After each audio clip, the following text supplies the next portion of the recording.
Hello, hello, and welcome. Welcome to the second week in the What's Next in AI seminar series. I'm coming to you live from IBM Research Johannesburg lab in South Africa.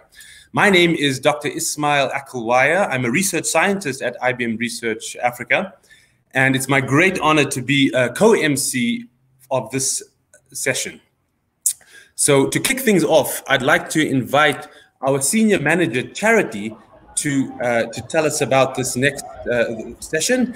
She was inducted in the top 40 under 40 women in Kenya honor roll and has done amazing work in pushing Kenya up the World Bank's ease of doing business ranking. Charity, please kick things off.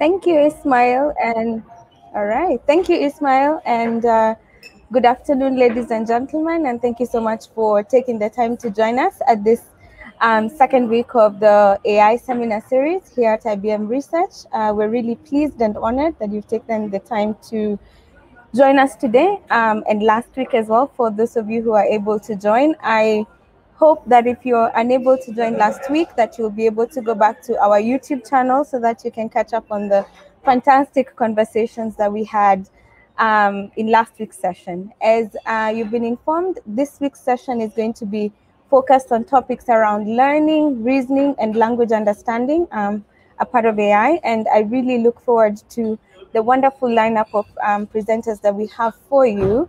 And really our goal for these sessions is to have a conversation. You know, one thing I wanted to share with all of you is a statistic that's quite fascinating from the Brookings Institution last year. And they said that by 2030, AI will add about $15.7 trillion to the global GDP. And you know, I think the question to ask is, that's to the global GDP. How much of that will be produced by the African continent?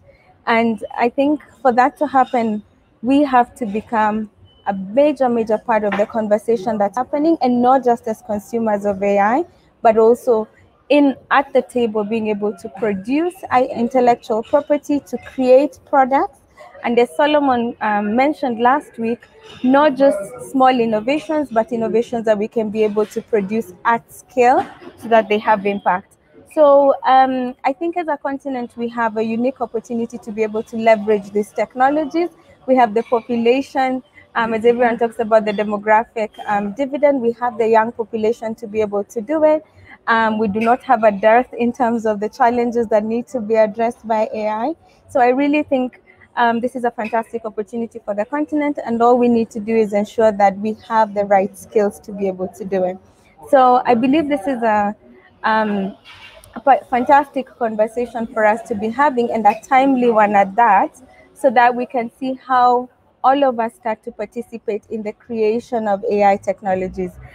Here at the research lab, our teams have been working on, you know, part of what you will hear today, but also applying AI in various areas, you know, ranging from healthcare to, you know, maternal and neonatal child health, looking at food production risk, all the way to climate change. And there's a ton of, you know, papers and things that we have produced to be able to describe that work. And I hope you'll be able to follow us on social media so that you can learn more about that, and also look at some of the technical papers we have written in that regard. I'm hoping as you listen to the conversations today that you will be able to also provide your own perspectives, ask questions, and also we really welcome you to collaborate with us. And the collaborations, you know, the opportunities are endless, all the way from collaborating as, you know, as part of a university or an organization, to coming and joining us as an intern or a full-time hire. I think all those are opportunities that are there for you to join us and work with us so that we can be able to really leverage and take advantage of the opportunity and potential that AI brings to us. So without further ado, let me welcome you once more, and I hope that you have a fantastic rest of the time. Over back to you, Ismail. Great. Thank you very much, Charity. As you can see, it's about skills development. It's about impact at scale, but impact bearing in mind the human element, of course. I would like to connect this week's session to last week's session. You remember from last week we talked about responsible and trustworthy AI. Kush gave us 4 principles of trustworthy AI and his motto, no shortcuts. Kathy talked about values and meta values. Azina about ethical frameworks and what they miss. And that laid the groundwork for what we need to move forward in trustworthy AI. We had Vera telling us what is understandable, explainable AI, and Benji gave a hint of what we need to inject in our AI. It needs to be symbolic, transferable, and algebraic. Finally, Celia and Gurmo showed us trustworthy AI put into practice in the real world. So that lays the ground nicely for this week's sessions, which is about filling in those missing gaps. What's needed? We know that AI is about programming computers with data. So data is key, but that opens up a host of problems, biases in the data and shortcuts in how AI learns from the data. So we need something other than just data. We need reasoning. And you'll see that thread coming through in today's sessions.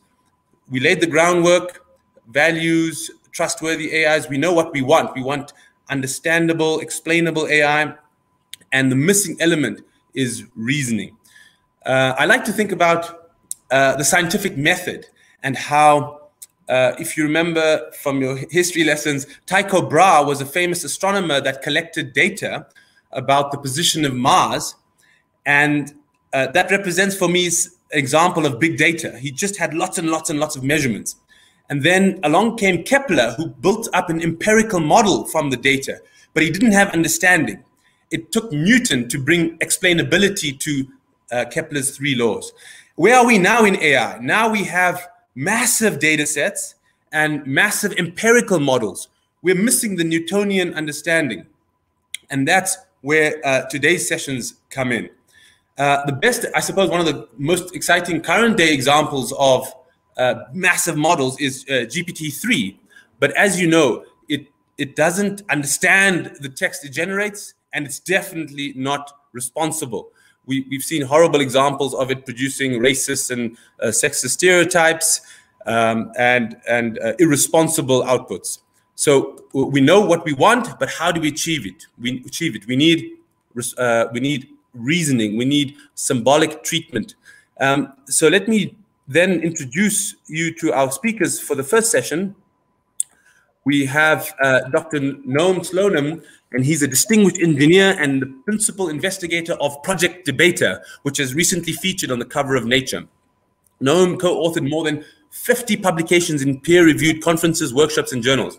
And some fun facts. I always like to throw in some fun facts as MC.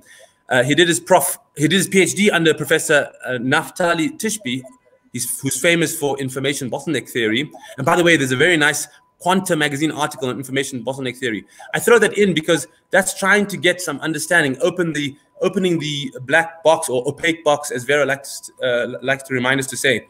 And another fun fact, Noam was also a scriptwriter for a TV sitcom, Puzzle. So not only is he a candidate Big Bang Theory character, but he's a scriptwriter of such sitcoms. So let me hand over to Noam for 20 minutes. Thank you. Hi, hello everybody. Thank you, Ismail, for this very nice introduction. And I'm Noam. I'm the principal investigator of Project Debater, and I'm very happy for the opportunity to speak to everybody today about this exciting project. So, as you perhaps know, in IBM Research, we have this interesting tradition of grand challenges in artificial intelligence. Back in the 90s, IBM introduced Deep Blue that was able to defeat Garry Kasparov in chess. In 2011, IBM introduced Watson that defeated the all-time winners of the TV trivia game Jeopardy. And just a few days after this event, an email was sent to all the thousands of researchers of IBM across the globe, myself included, asking us what should be the next grand challenge for IBM research. And I was intrigued by that, so I offered my office mate at the time to brainstorm together. And this is what we did. We sat in the office in Tel Aviv, and we raised many different ideas. And at some point towards the end of the hour, I suggested this notion of developing a machine that will be able to debate humans, and that this is how we will demonstrate the technology through a full live debate between this envisioned system and an expert human debater. And this sounded better than all the other thoughts that we had up to that moment, so we decided to submit that. The only guidance that we got was to submit the proposals in a single slide, so the relevant management will not be swamped with too many details, and we follow these guidelines. We submitted a single slide. This was February 2011, so this is more than 10 years ago now. And this started a fairly long and thorough review process that lasted for a year. And eventually in February 2012, this proposal was selected as the next grand challenge for IBM research. We started to work a few months later with a small team that gradually expanded. And after nearly 7 years of intensive work dedicated only to this mission of developing a machine that can debate humans, we demonstrated the system for the general public for the first time.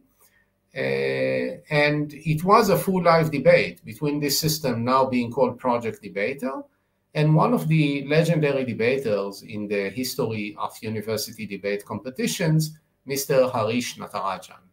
It was a full live debate in San Francisco in 2019. February 2019, and it was surprisingly reminiscent to the vision that we had on that single slide back in the office in Tel Aviv. It was in front of around 800 people in the audience, mainly journalists from all over the world. And it was also broadcasted live on the internet. And as perhaps expected, this event attracted massive media attention. 2.1 billion social media impressions, a lot of video views and press coverage, and so on and so forth. And what we will do next is, in just a couple of minutes, we will see short segments out of this debate. The full live debate is available on YouTube. But before that, here is the premise. The debate starts with a motion that defines what we are debating. In this debate in San Francisco, it was whether or not the government should subsidize preschool. There are many considerations around how this motion is being selected, which I'm omitting here. I would just emphasize that obviously it is selected. It was never included in the training data or the development data of the system that we built. We are on-site government, so we support the motion. Harish is on the opposition. We have 4 minutes opening speeches for each side, 4 minutes rebuttal speeches for each side, and 2 minutes of closing statements. So all in all, including the pauses to think, so to speak, we are talking about nearly 25 minutes of a discussion between man and machine. We will now see just 3 minutes out of that, and then start to talk about how the underlying technology actually works. So if you can play the video now. Greetings, Harish. I have heard you hold the world record in debate competition wins against humans. But I suspect you've never debated a machine. Welcome to the future.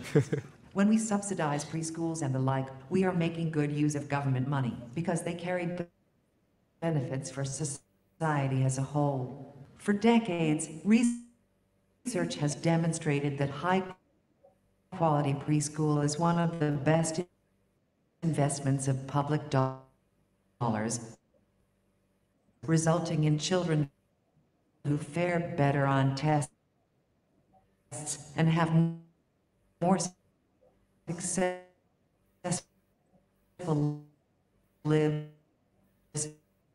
than those without So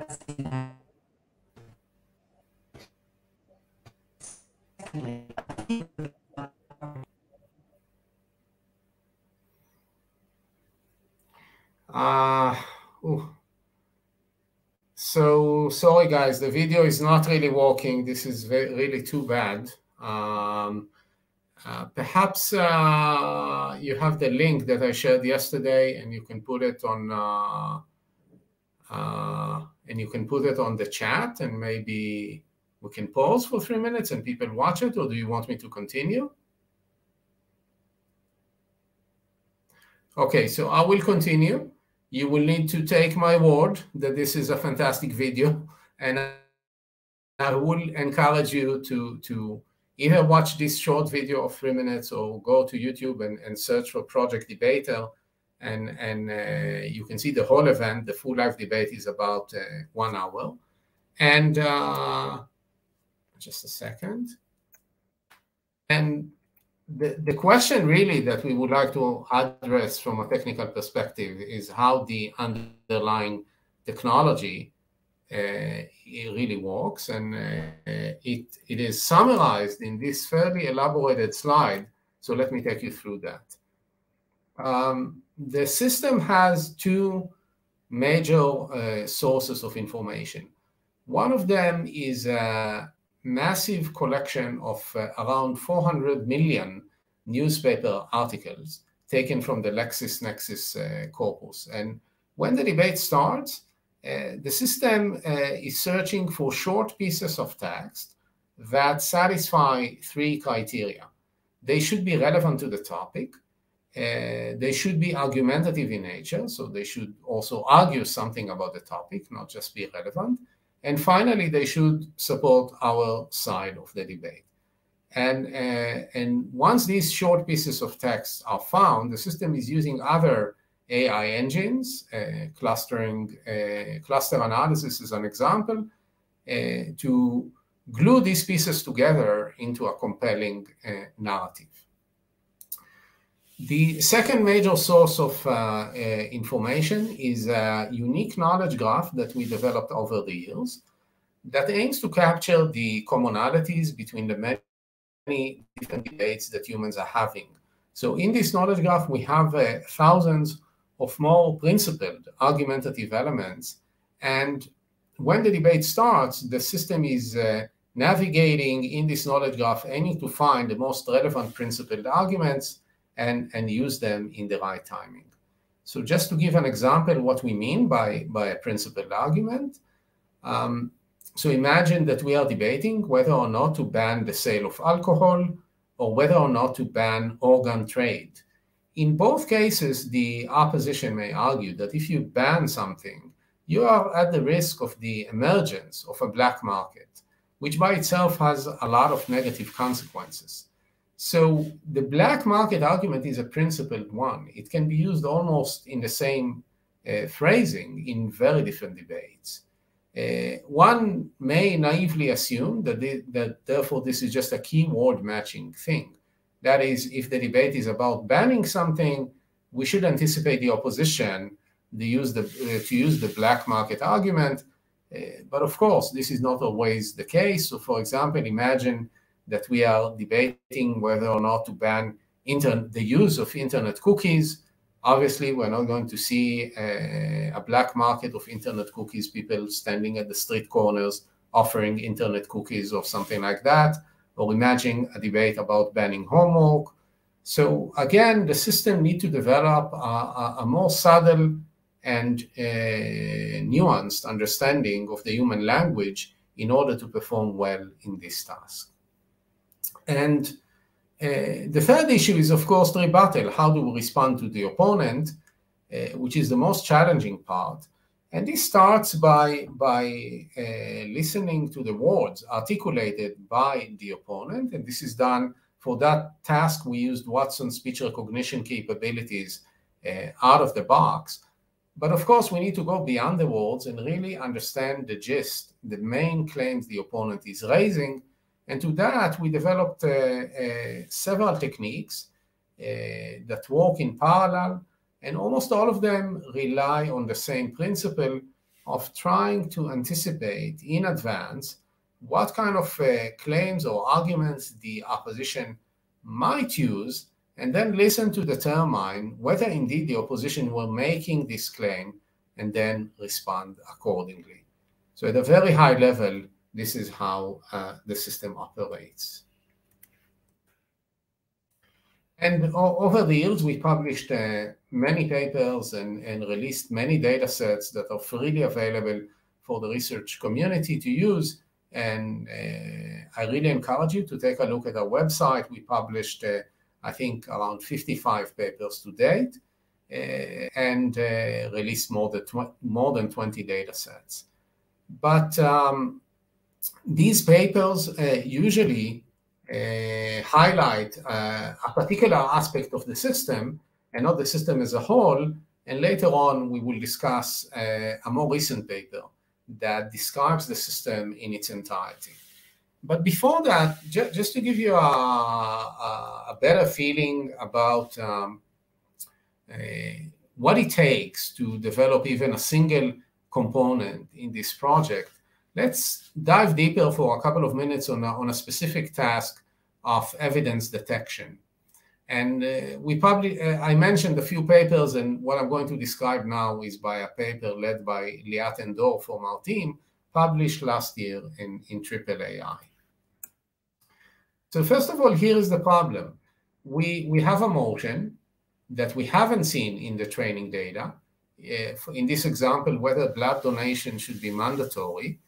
And we see two sentences, and basically the first one is telling us that blood donation is good for your health to some extent. And we understand that this sentence can be used in this debate. It's persuasive to some extent. And the other sentence is telling us that students are more abandoned amongst blood donors. So this is a statistical fact, but it's not really persuasive in the context of this debate. So how do you train an AI system to make this subtle distinction? This is another example about a very important debate, whether or not we should abandon Valentine's Day. And we see here, again, a sentence about a survey running in Canada, finding that most Canadians agree that Valentine's Day is a waste of time and money. So this is to some extent persuasive, and we can use that during the debate. But now we see another sentence quite similar about another survey running in the US, where most people reflect that if they are going to break up with someone, they would do that just before Valentine's Day to save money. So this is perhaps a useful fact to know, but not very useful in the context of the debate. And again, the question arises, how do you make these subtle distinctions? And the high-level architecture of the system is depicted in this slide. We have this massive collection of newspaper articles, around 10 billion sentences, and we are given a controversial topic. This is the motion of the debate, and we have some queries to find candidate sentences that may contain evidence which is relevant to the debate. But these queries are kind of basic, obviously, so we end up with perhaps tens of thousands of candidate sentences. And then we would like to apply some kind of a ranking model, BERT, a deep learning model, to highlight the most promising evidence that we are going to use during the debate. And of course, the question is, how do you train? How do you collect the training data to train this BERT model, this deep learning model? And the problem is that if you will just go ahead and label random sentences, annotate random sentences in the corpus, the prior of being an evidence to a controversial topic of these sentences is fairly low. It's just around 2% or something like that. So it will require annotating a very large amount of sentences, and this will end up with only a small fraction of them being representing positive examples. So to overcome that, what we did is we started with a relatively simple model that we developed in the first few years of the project. This was even before moving to transformer technology like in BERT. This was just a logistic regression classifier based on feature engineering, and the precision of this model was around 40%. So obviously this is not usable for the live debate, but this is much better than selecting sentences at random. So we started by using this logistic regression classifier, annotating the data from the predictions of this classifier, and then training a more advanced model over the obtained data, and then repeating this process in iterations to gradually improve the models. And eventually, as indicated in this figure and in more detail in the paper, we reached very high precision. These results are actually after the live debate in San Francisco. These are results from 2020, but on average, the accuracy of the model is around 95% on average on 100 different topics. So this is in the top 40 predictions. So this was very impressive from our perspective. Now, taking a step back, I think at a higher level, we needed to develop 3 capabilities. First of all, data-driven speech writing and delivery. So think about the opening speech of the system. This is a 4 minutes opening speech, around 700 words, reminiscent to perhaps to an opinion article that you may read in your favorite newspaper. But this one was written by the system in a completely automatic manner on a topic it was never trained upon before. So this is quite difficult to accomplish. The second capability is listening comprehension or rebuttal. So we can compare that to the virtual assistants or personal assistants that we are all familiar with, that we have on our phones. But these assistants, although they are powered by interesting and modern AI technology, usually they need to understand a single sentence with a functional flavor, like turn off the lights or find me a restaurant nearby. Debater is facing a much more complicated situation where it needs to understand the gist of a speech, a 4 minutes speech, and the human debater is usually speaking fast with a lot of emotions, and we still need to identify the main claims. So this is a different level of difficulty. And finally, there is the issue of modeling human dilemmas. This is the story of the principled arguments, trying to capture commonalities between many different debates that humans are having that I mentioned earlier. And of course, the problem is that when you build such a system and it has many, many components, many things need to succeed simultaneously, but many things can go wrong, sometimes in unexpected ways. So, for example, just to get the stance right is quite difficult. And if you get the stance wrong, it means that you're going to raise arguments that support your opponent, which is not a very recommended tactic from our experience in a debate. Also, drifting from the topic could be an issue.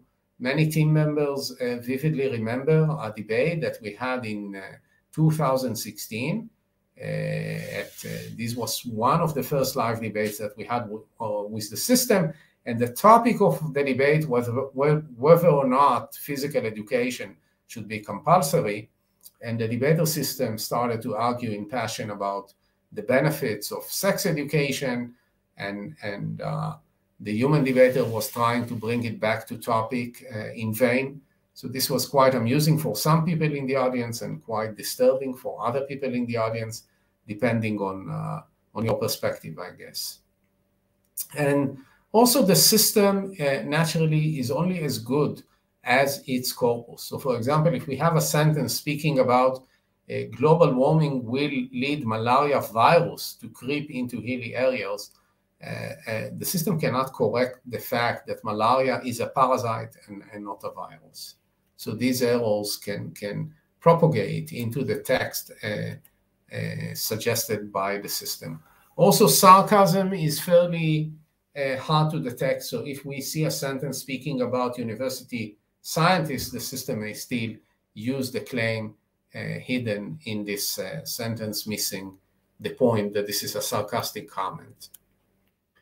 And it can get even more complicated. So for example, in some cases, when we raise a principled argument, we try to massage it a little bit so it will sound even more relevant to the debate that we are having. So for example, instead of saying people enjoy that, therefore we should attempt to fix it rather than eliminate it in a debate about whether or not to ban gambling, we're going to say people enjoy gambling, therefore we should attempt to fix it rather than eliminate it, which is fine for this debate, but then you may end up saying in a different debate things like people enjoy assisted suicide, therefore we should attempt to fix it rather than eliminate it, which of course is not making a lot of sense.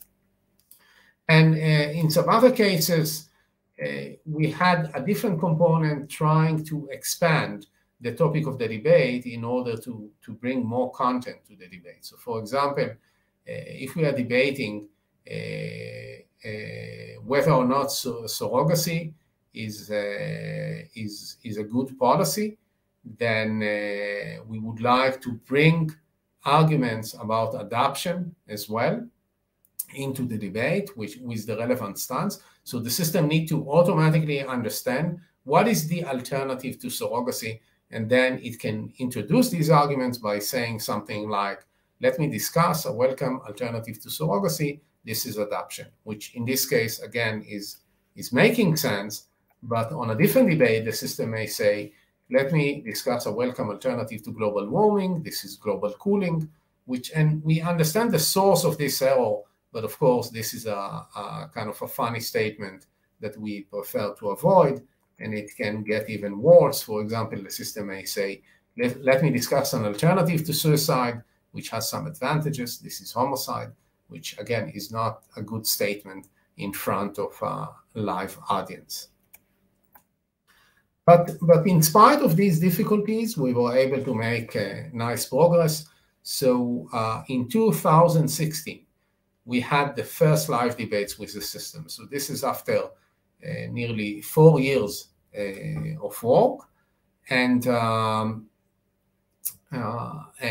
system at that time was basically at the level of a toddler. It was not making a lot of sense. But in only 3 years, from 2016 to 2019, we made it from kindergarten to university. So in 2019, the system was at a level of a decent human university debater, and this was a very nice progress to see over the years. Now, I mentioned at the beginning that we had recently a paper describing the system in its entirety, and one of the points that we wanted to consider in this paper was really how to evaluate a live debate system in a more systematic manner beyond a live demonstration. And the public debate approach is very limited for various reasons that I'm skipping here, but basically it is even not practical. You cannot run 100 live debates and with different live audience each time and evaluate the system. So we needed to find some other technique. And this was one of the contributions of this recent paper published this year that was featured on the cover of Nature. And you can see the full details in the paper, but I will just skim through. Basically, we were not able to compare the system to other live debate systems because, as far as we know, the only live debate system available is Project Debater. So we started by focusing the comparison to alternatives on the opening speech, and which is obviously a prerequisite to participate in a live debate, is the ability to generate an opening speech. And here we have summarization techniques, we have GPT-2 that was mentioned earlier in the introduction. We asked for access for GPT-3, but unfortunately, we didn't get permission to that. But GPT-2 is also a powerful model, and we fine-tuned it to the task over thousands of debate speeches or human-written arguments, and also other techniques. And basically, we showed human annotators, opening speeches by these alternatives, by project debater, and also by expert human debaters, and asked them to say to what extent they disagree or agree with a statement like, this speech is a good opening speech for supporting the topic between 1 to 5. And as you can see in the figure, the results of project debater were only a little bit below the results of human expert debaters, and way beyond the fully automatic alternative systems, including GPT-2 fine-tuned for this task. And we also had evaluation of the final system, which I'm skipping here for the sake of time, which you can read about in the paper. And another last point that I would like to mention in this context is that many of project debater capabilities are now freely available for academic research. So you are very much welcome to take a look at these capabilities and try them yourself. And I think we are curious to see what people can do with that. So this was also released as part of the paper in Nature. So before wrapping up, I think one fair question is why to pursue a grand challenge to begin with? And I think the answer lies at several dimensions. First of all, it enables us to advance science and to push the boundaries of artificial intelligence. I mentioned the papers that we published, and we also organize workshops and tutorial. We just had a tutorial in ACL and another one in IJCAI. It helps to pioneer research on new problems. So for example, this problem of finding evidence which is relevant to a controversial topic in a large body of data is very natural in our context, but actually we were the first to formulate this problem and suggest a working solution. And of course, there are also many use cases for the technology that are of interest to IBM customers. And finally, we started this discussion by mentioning earlier grand challenges in artificial intelligence. And indeed, grand challenges in AI are there from day one. Back in the 50s, Arthur Samuels, who was also working in IBM, actually the person who coined the term machine learning, started to work on AI that can play checkers. It took him decades, and eventually in the 70s, it was performing very well, which looks obvious today, but back then it was a sensation. Then we had backgammon in the late 80s, also from IBM Research. Jerry Tezar was still in IBM Research. We had chess in the 90s and Go more recently by DeepMind.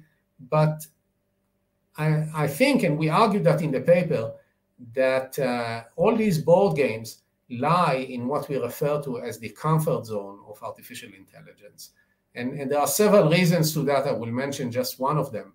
When a board game is done, we know who won the game. And this implies that we can facilitate reinforcement learning techniques. That is, we can run the system, play against itself, millions of games, and see the results of each game, and then by that use this signal to improve the system. When a debate is done, we do not necessarily know who won the debate. It is not even clear how to define that. So we don't have this pass, and we need to think of other paradigms. So project debaters certainly do not lie in the comfort zone of artificial intelligence. It is in what we refer to as a new territory for AI grand challenges, where humans are actually still better. But for us, this means that this is actually interesting, and we still have many open questions to explore. So I will end by just thanking the remarkable team of Project Debater at IBM Research, and thank you for your attention and your time. If we still have time, I can take a couple of questions. Thank you very much. Thank you, Noam. That was excellent. I had an independent researcher, I won't mention his name, saying that your work in Project Debater, the system is a marvel of engineering. So I just wanted to throw that out there. Let me take some questions because you're not available for the Q&A at the end of the session, and there are some questions that have come in. So let me fire away. Could I also invite you to, after this 5-minute Q&A, to log on to Crowdcast, and maybe you could offer some responses to the Q&A for the questions that I cannot get to. Let's start with the most upvoted question.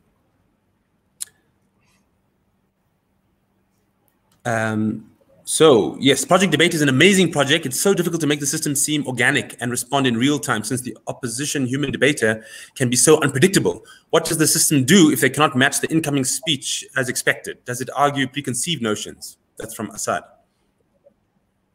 That's a very good point. This was indeed some of the, I think, most stressful moments when you sit in the live debate in San Francisco. Everybody are watching. And I think the first issue was whether the system will speak at all, because my concern was, it is enough that someone will unplug one of the cables or something like that, and that's it. Nothing will work, and these errors may happen. So we were really, really nervous. And then the question is right at the point, right? We cannot anticipate what the human opponent will say. It is unpredictable to some extent, and they can do anything.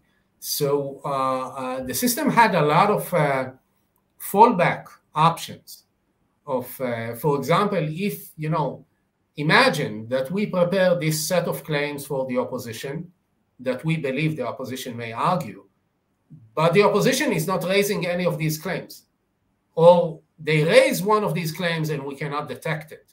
This may certainly happen. So in this case, we had different fallbacks of saying, kind of making, I would say, more generic rebuttal about the motion, regardless of what the opposition was saying, which is, by the way, what happens sometimes with human, right? You can imagine a politician, you ask them a question, they don't have a good answer, so they speak about something else, which is somewhat related. So the system had this politician mode in the background. Great, that's a wonderful answer. Thank you for that. I'm going to squeeze in one of my questions. I'd like to connect Project Debater to the rest of the series on trustworthiness. What are your thoughts on Project Debater being used in the future for as a tool of fake news and pushing nefarious human agendas? Yeah, I think the connection is there. Absolutely, because the technology of detecting arguments could be sensitive, right? It may find fake news arguments, but it can be used to some extent. I think the evolution of this technology can be used to make the distinction between real and credible arguments and fake arguments. And I know that there are teams actually working on related stuff in academia.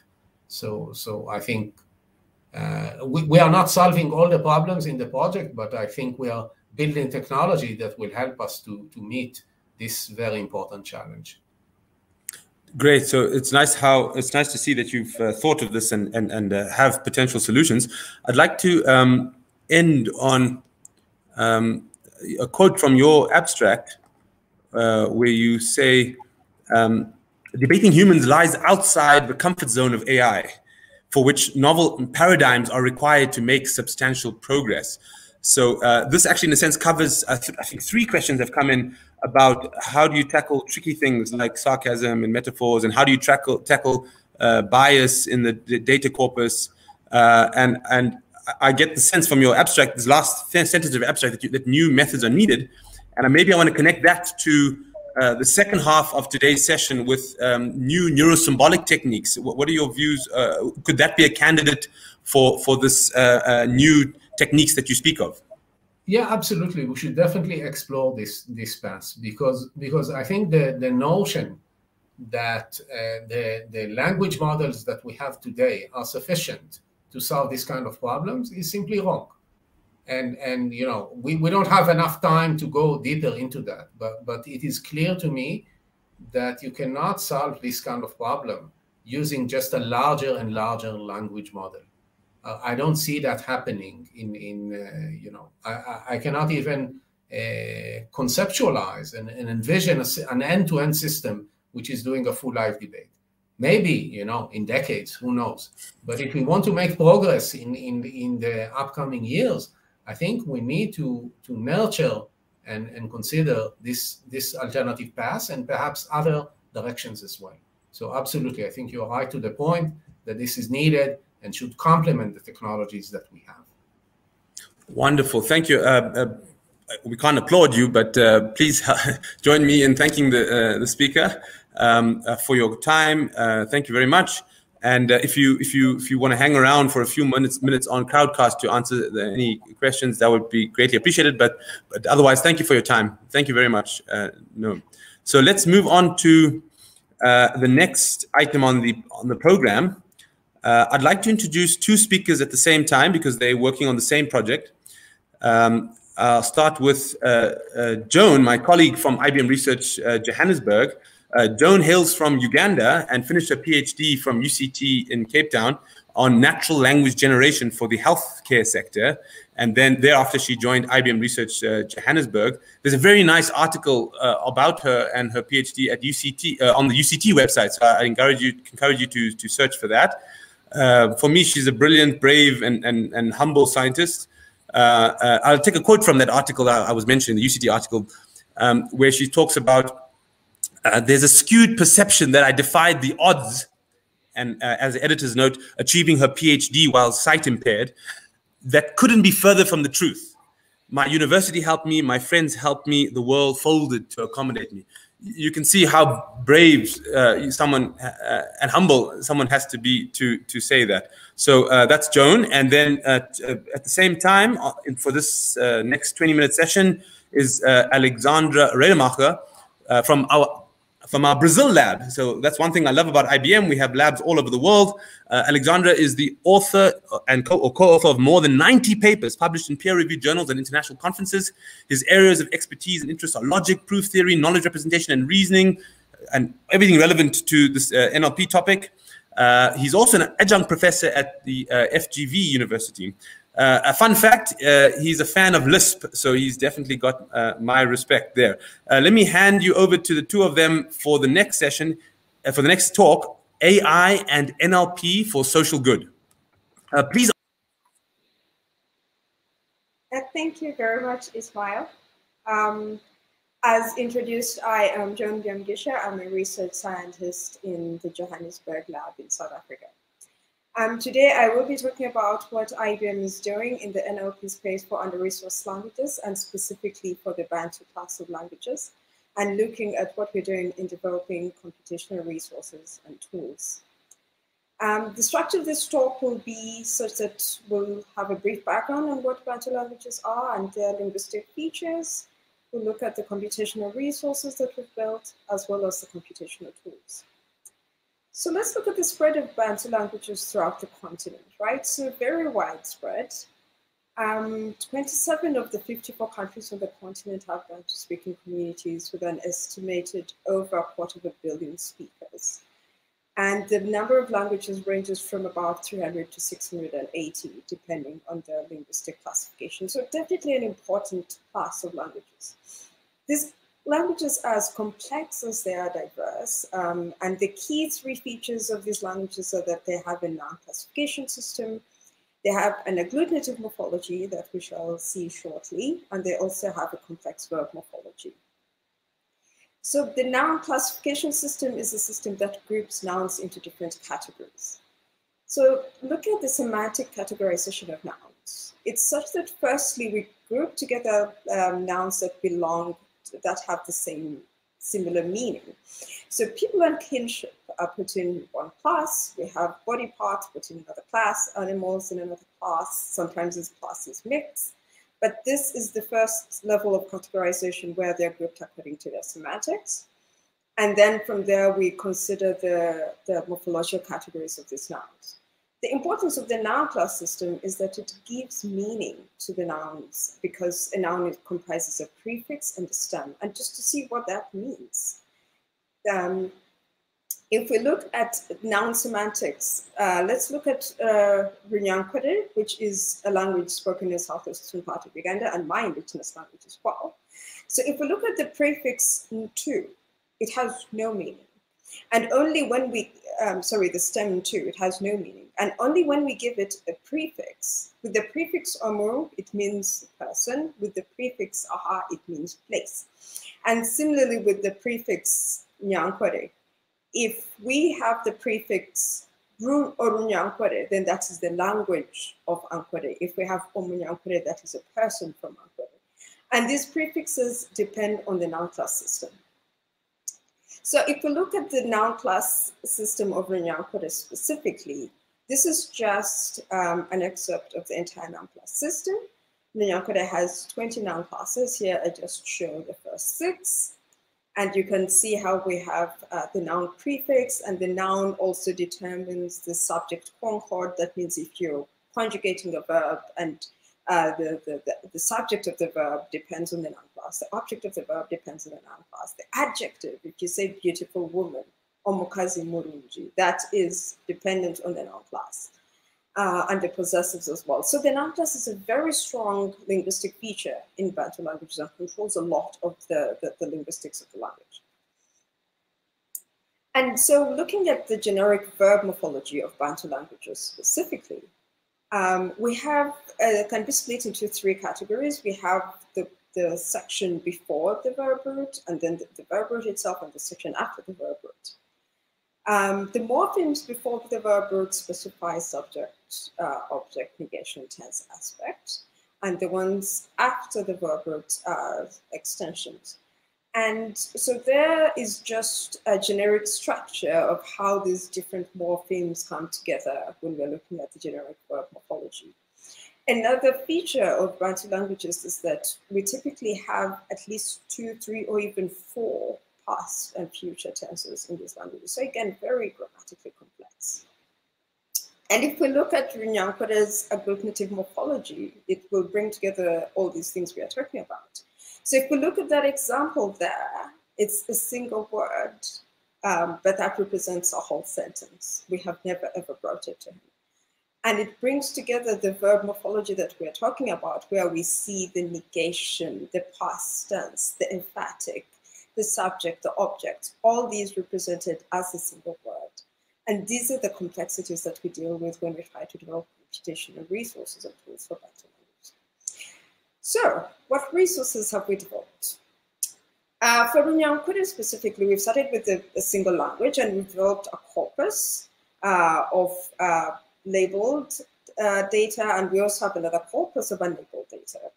We have 1 million sentences of a general purpose data set that is just sentences talking about, not restricted, say, to the healthcare domain or to the education domain or to the banking domain, the general purpose domain sentences. We have 1 million sentences.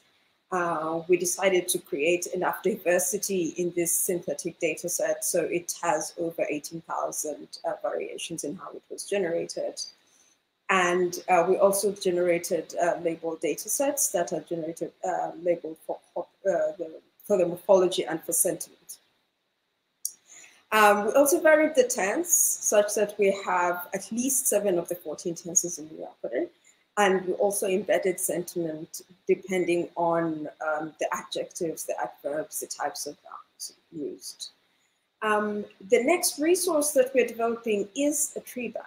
Now, tree banks are especially important because they can assist us to be able to traverse. As we traverse a tree, we can look at the different linguistic aspects. We can generalize from one language to another because languages are not only different on a lexical level, that means one morpheme being different from another. We can look at the depth of the tree bank and see where different languages differ from each other, look at the linguistic divergences within Bantu languages. And so what we're seeing here are the production rules for context-free grammar. And these are what we initially used to generate sentences. And so instead of generating a conjugated verb, we instead here output a tree structure, and then we collect this into a tree bank, and we now have over 500,000 parse trees in this tree bank.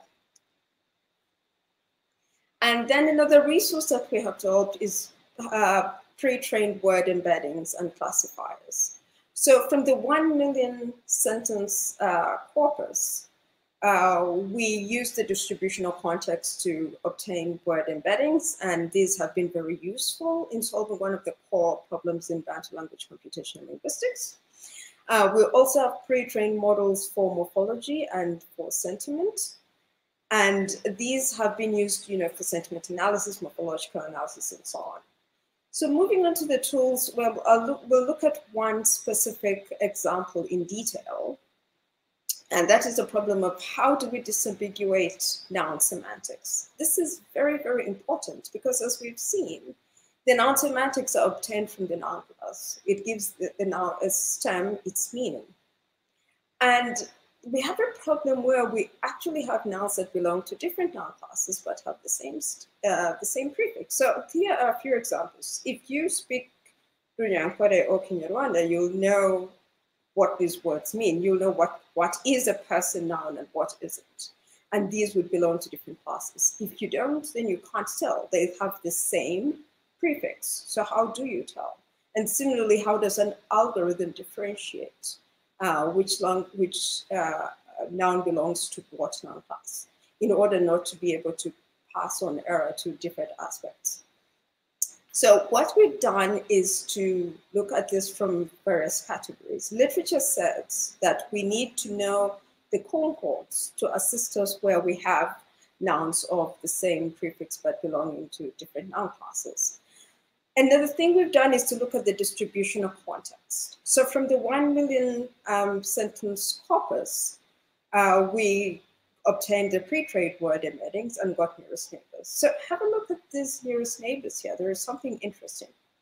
That when we have a query word for a person, we get person nouns as nearest neighbors.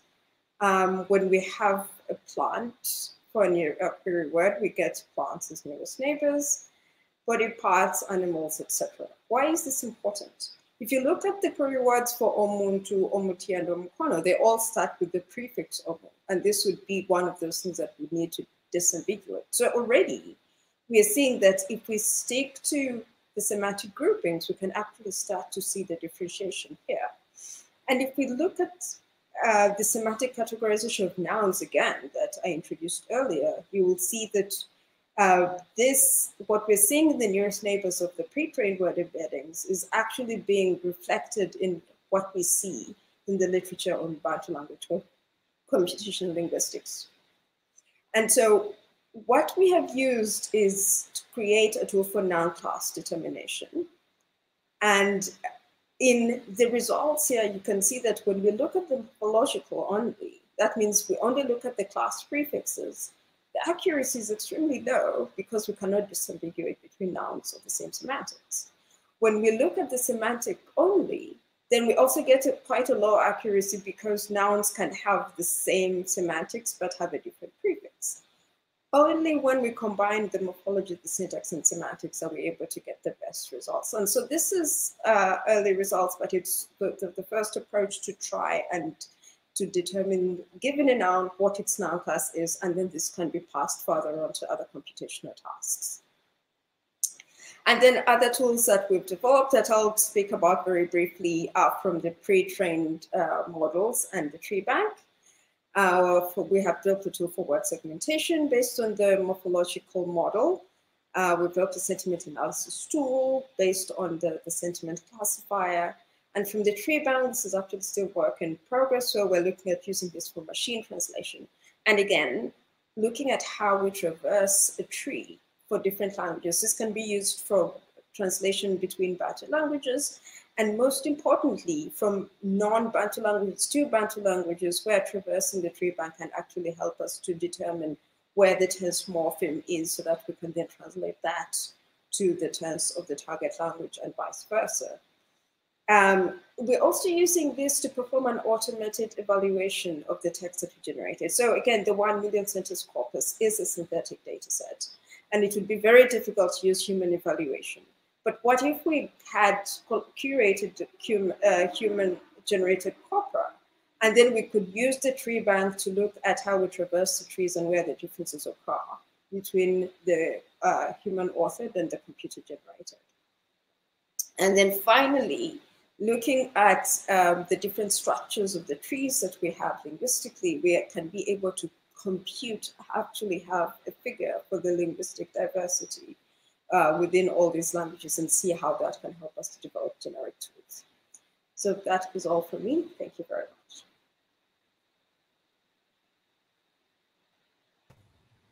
Thank you. Thank you very much, Joan. That was amazing and reminds me of the Bender rule, which I actually learned from Alexandra about the importance of doing research in different languages, because the techniques you need are different across the different languages. And you showed how you got better results when you took into account the morphology. So great work and great demonstration of the Bender rule.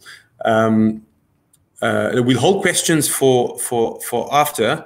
I've already introduced Alexandra, but please, everybody, all members, all attendees, ask questions in the Crowdcast Q&A box. I was going to throw in this thought that last week we learned that there's the importance of participation and consultation and different perspectives. So this is the platform. Let's break all records, ask questions, and upvote. I love the idea of the power of the wisdom of the crowds.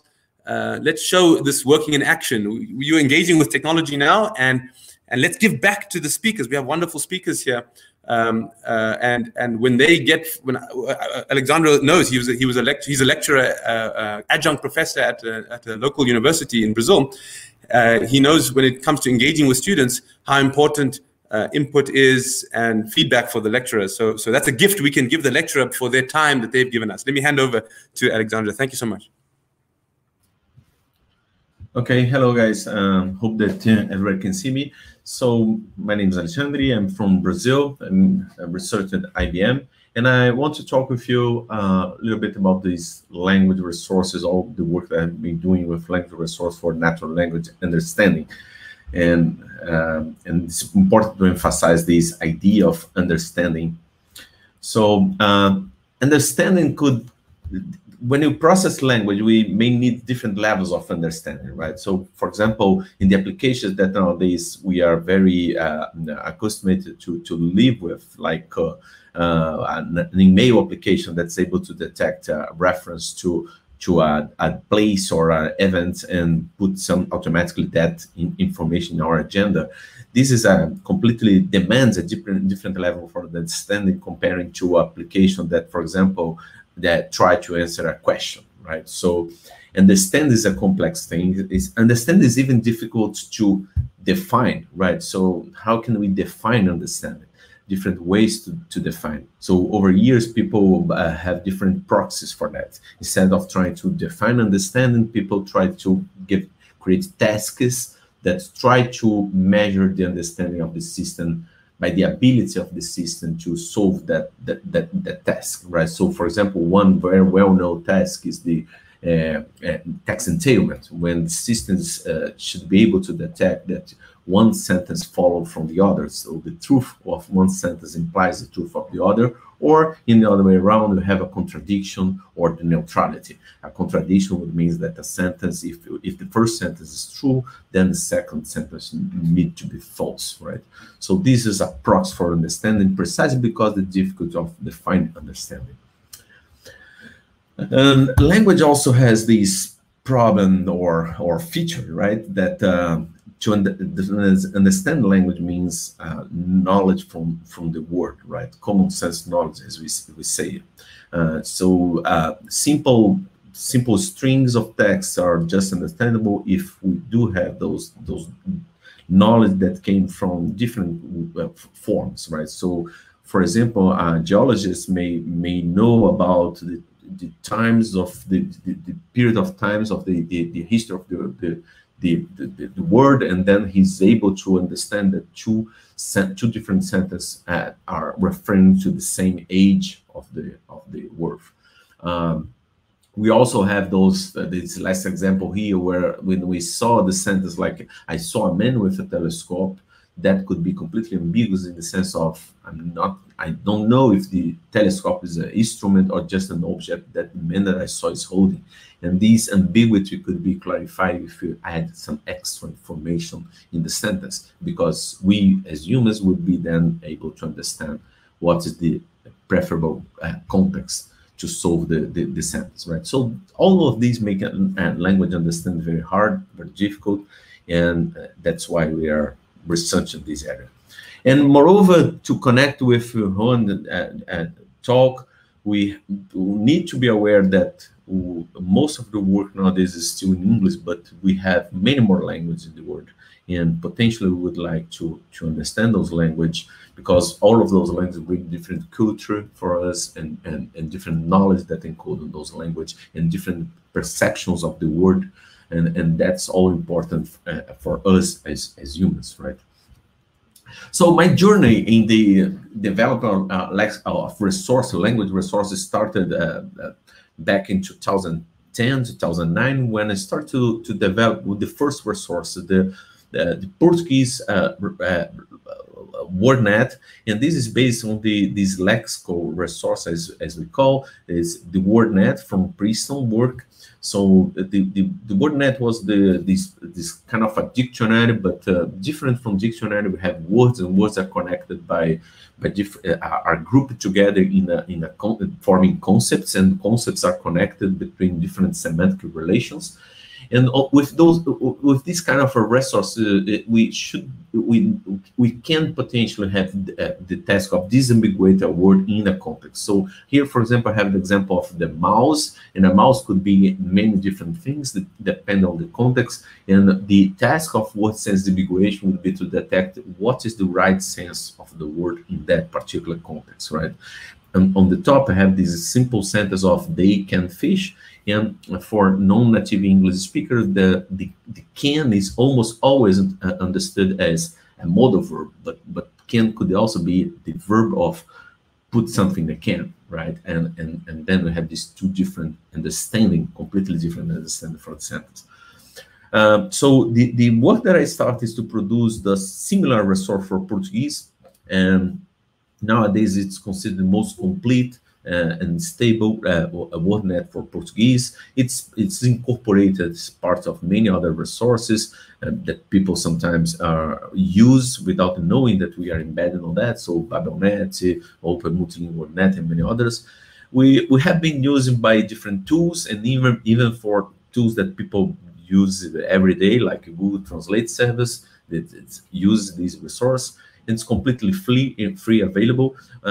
In my page, people can see different publications that we have about this resource. So this was the first work. And later on, we realized that, okay, so this is the first resource to understand language, but language is not only that, right? So language have many different needs. And then we started this long-term project that's hosted in GitHub as an organization that's language resource for Portuguese, with many collaborations for students and colleagues of mine. One second resource that we did, and this is very, very connected with John's talk, that's morphology analysis for Portuguese. So a finite, this is a complete full-form dictionary of lexical entries for Portuguese, and I'm highlighting here the numbers. So this is a huge resource that we combine for different resources from European Portuguese and Brazilian Portuguese, and we combine and normalize that information into a single resource. And those huge numbers are only possible to be effectively used because we are using techniques from finite state morphology. So all these resources are combined in a single network in an automata that could efficiently process a text and produce the possible analysis of a word. And this is interesting because this is the importance of this morphology analysis, because again, different from English that people most of the time remember, Portuguese is a rich morphology language, and for many tasks of natural language, having this information of morphology, inflections, and derivations is a rich resource and very useful. And we should never underestimate the importance of understanding language in full details. Next comes my curiosity of parsing, right? And over the time, what happens is precisely that. As you can see, I'm presenting different resources that happen to call my attention because I over the years, start to understand the necessity of different levels of understanding and processing.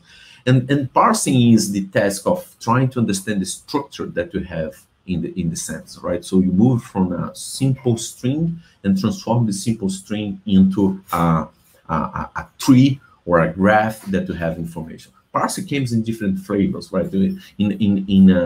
Normally, when we talk about parsing, we may be talking just about the syntax structure of the sentence, subject, object, main, verb, or we can even be talking about a more semantic understanding of the sentence. I have a few examples about this in the next slides. So here I'm just showing that the sentences that I pointed out in the last slides, we have different analysis that will highlight a different understanding of the sentence. Another thing that we usually didn't learn in these schools is that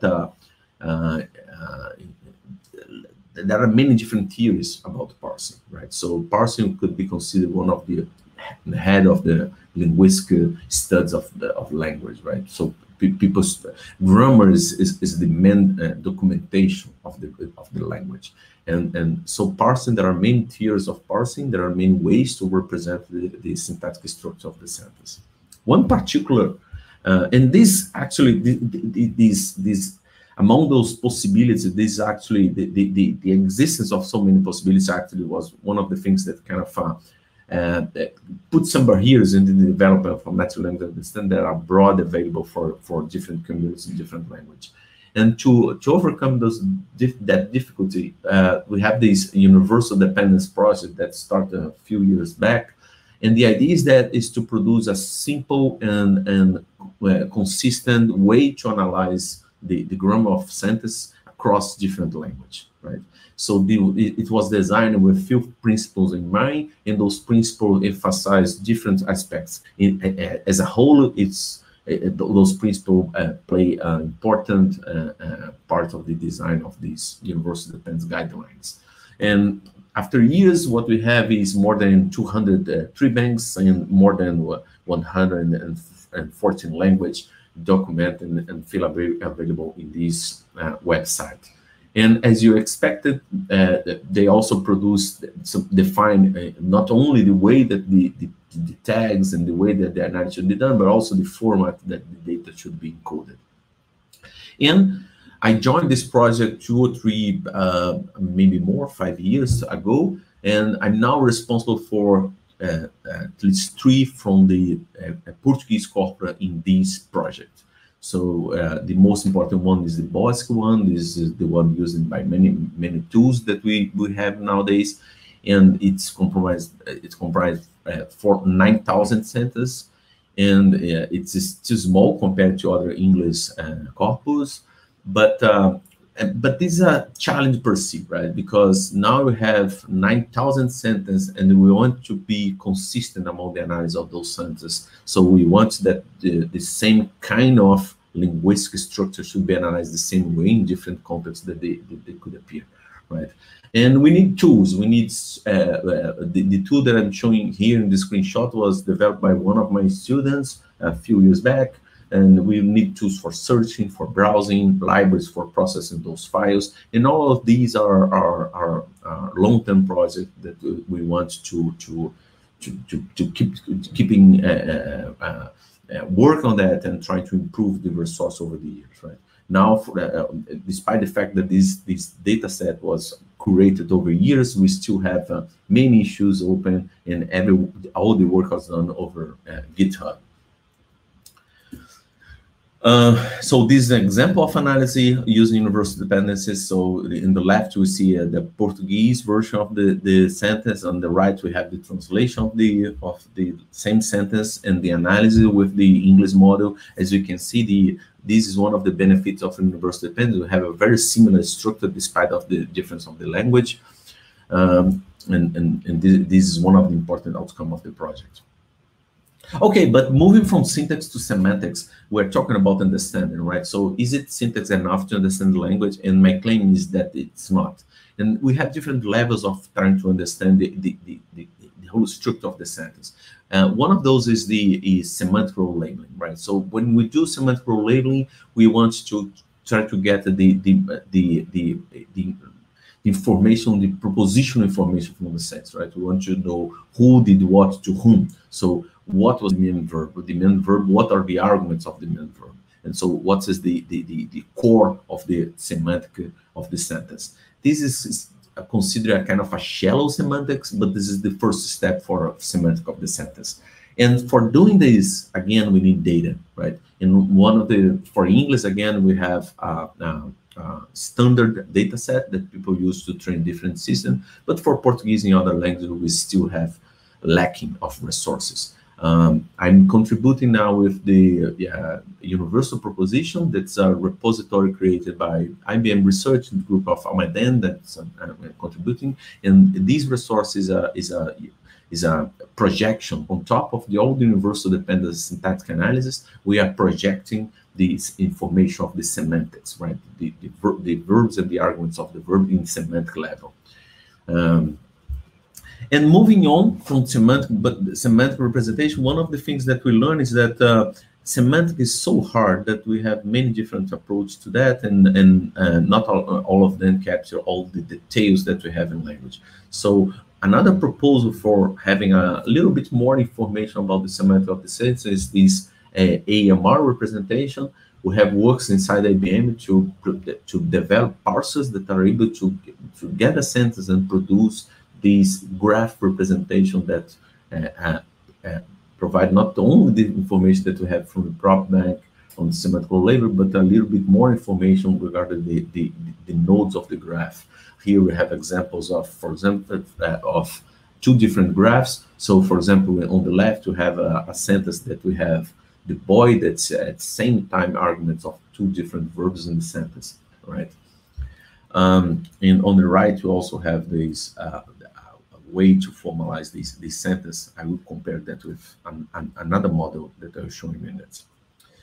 Okay, the problem with these AMR representations that in most of the case, people try to have these data sets to train the system to make these AMR representation. And this is training on pairing text of the sentence with the final graph of the sentence. And the problem is that this could be two very different and distant representations of the same information, right? From one side, we have the surface information, on the other side, we have a graph. And this graph is not produced compositionally from the grammar of the language. And this brings me to a discussion about what is needed to deep process human language, right? There is then I start my collaboration, this consortium that is around the idea of developing tools and techniques to actually produce grammars, formal grammars and computational grammars for language. And those computational grammars could potentially be used to process language and in a most automatic possible way. And those are based on lexical resources, so it's very lexicalized, and also produce semantic representation of the sentence. I'm bringing here this analogy that Emily Bender presented in one of her presentations a few months back, where he compared this view of language as this random pattern in the window, right? So the idea is that language is the patterns that we see in the windows, the raindrops. And the question is, are we just focused on the scene outside the window, just want to extract information from language regardless of how language works, or we want to focus on the patterns of the raindrops and try to understand those patterns and how this is connected to the scene outside the window. I thought that this analogy is very interesting. So to give an example of this kind of a work, so we have, as I said, a much more deep analysis of language. So we have a grammar behind the scene, and then analysis of the same sentences from the string of the sentence. We can produce a deep semantic representation with this logical connecting words that transform into predicates, and we have arguments that connect how one word complete each other. Those semantic representations are interoperable, so we can convert between formats in different ways for different purposes. Different formats may be more useful. And we have a link demo here on the top. And of course, as you can guess, after starting to work on these tools and these techniques, I started to wonder, okay, so maybe we can start to produce a Portuguese grammar for being able to use those same tools for processing Portuguese. And that was the project that I started from last year. So I have a collaboration on that, and we have those long-term, medium-term, and short-term goals to produce a grammar for Portuguese in decent formalism, right? Here I'm showing just a simple screenshot about how these grammars are implemented to give people some curiosity. So this is basically very lexicalized, as I said before. So those grammars are driven by the lexicon of the grammar. So the main work is the lexicon acquisition and the organization of the lexicon in trees. This is the most part of the grammar is in the lexicon.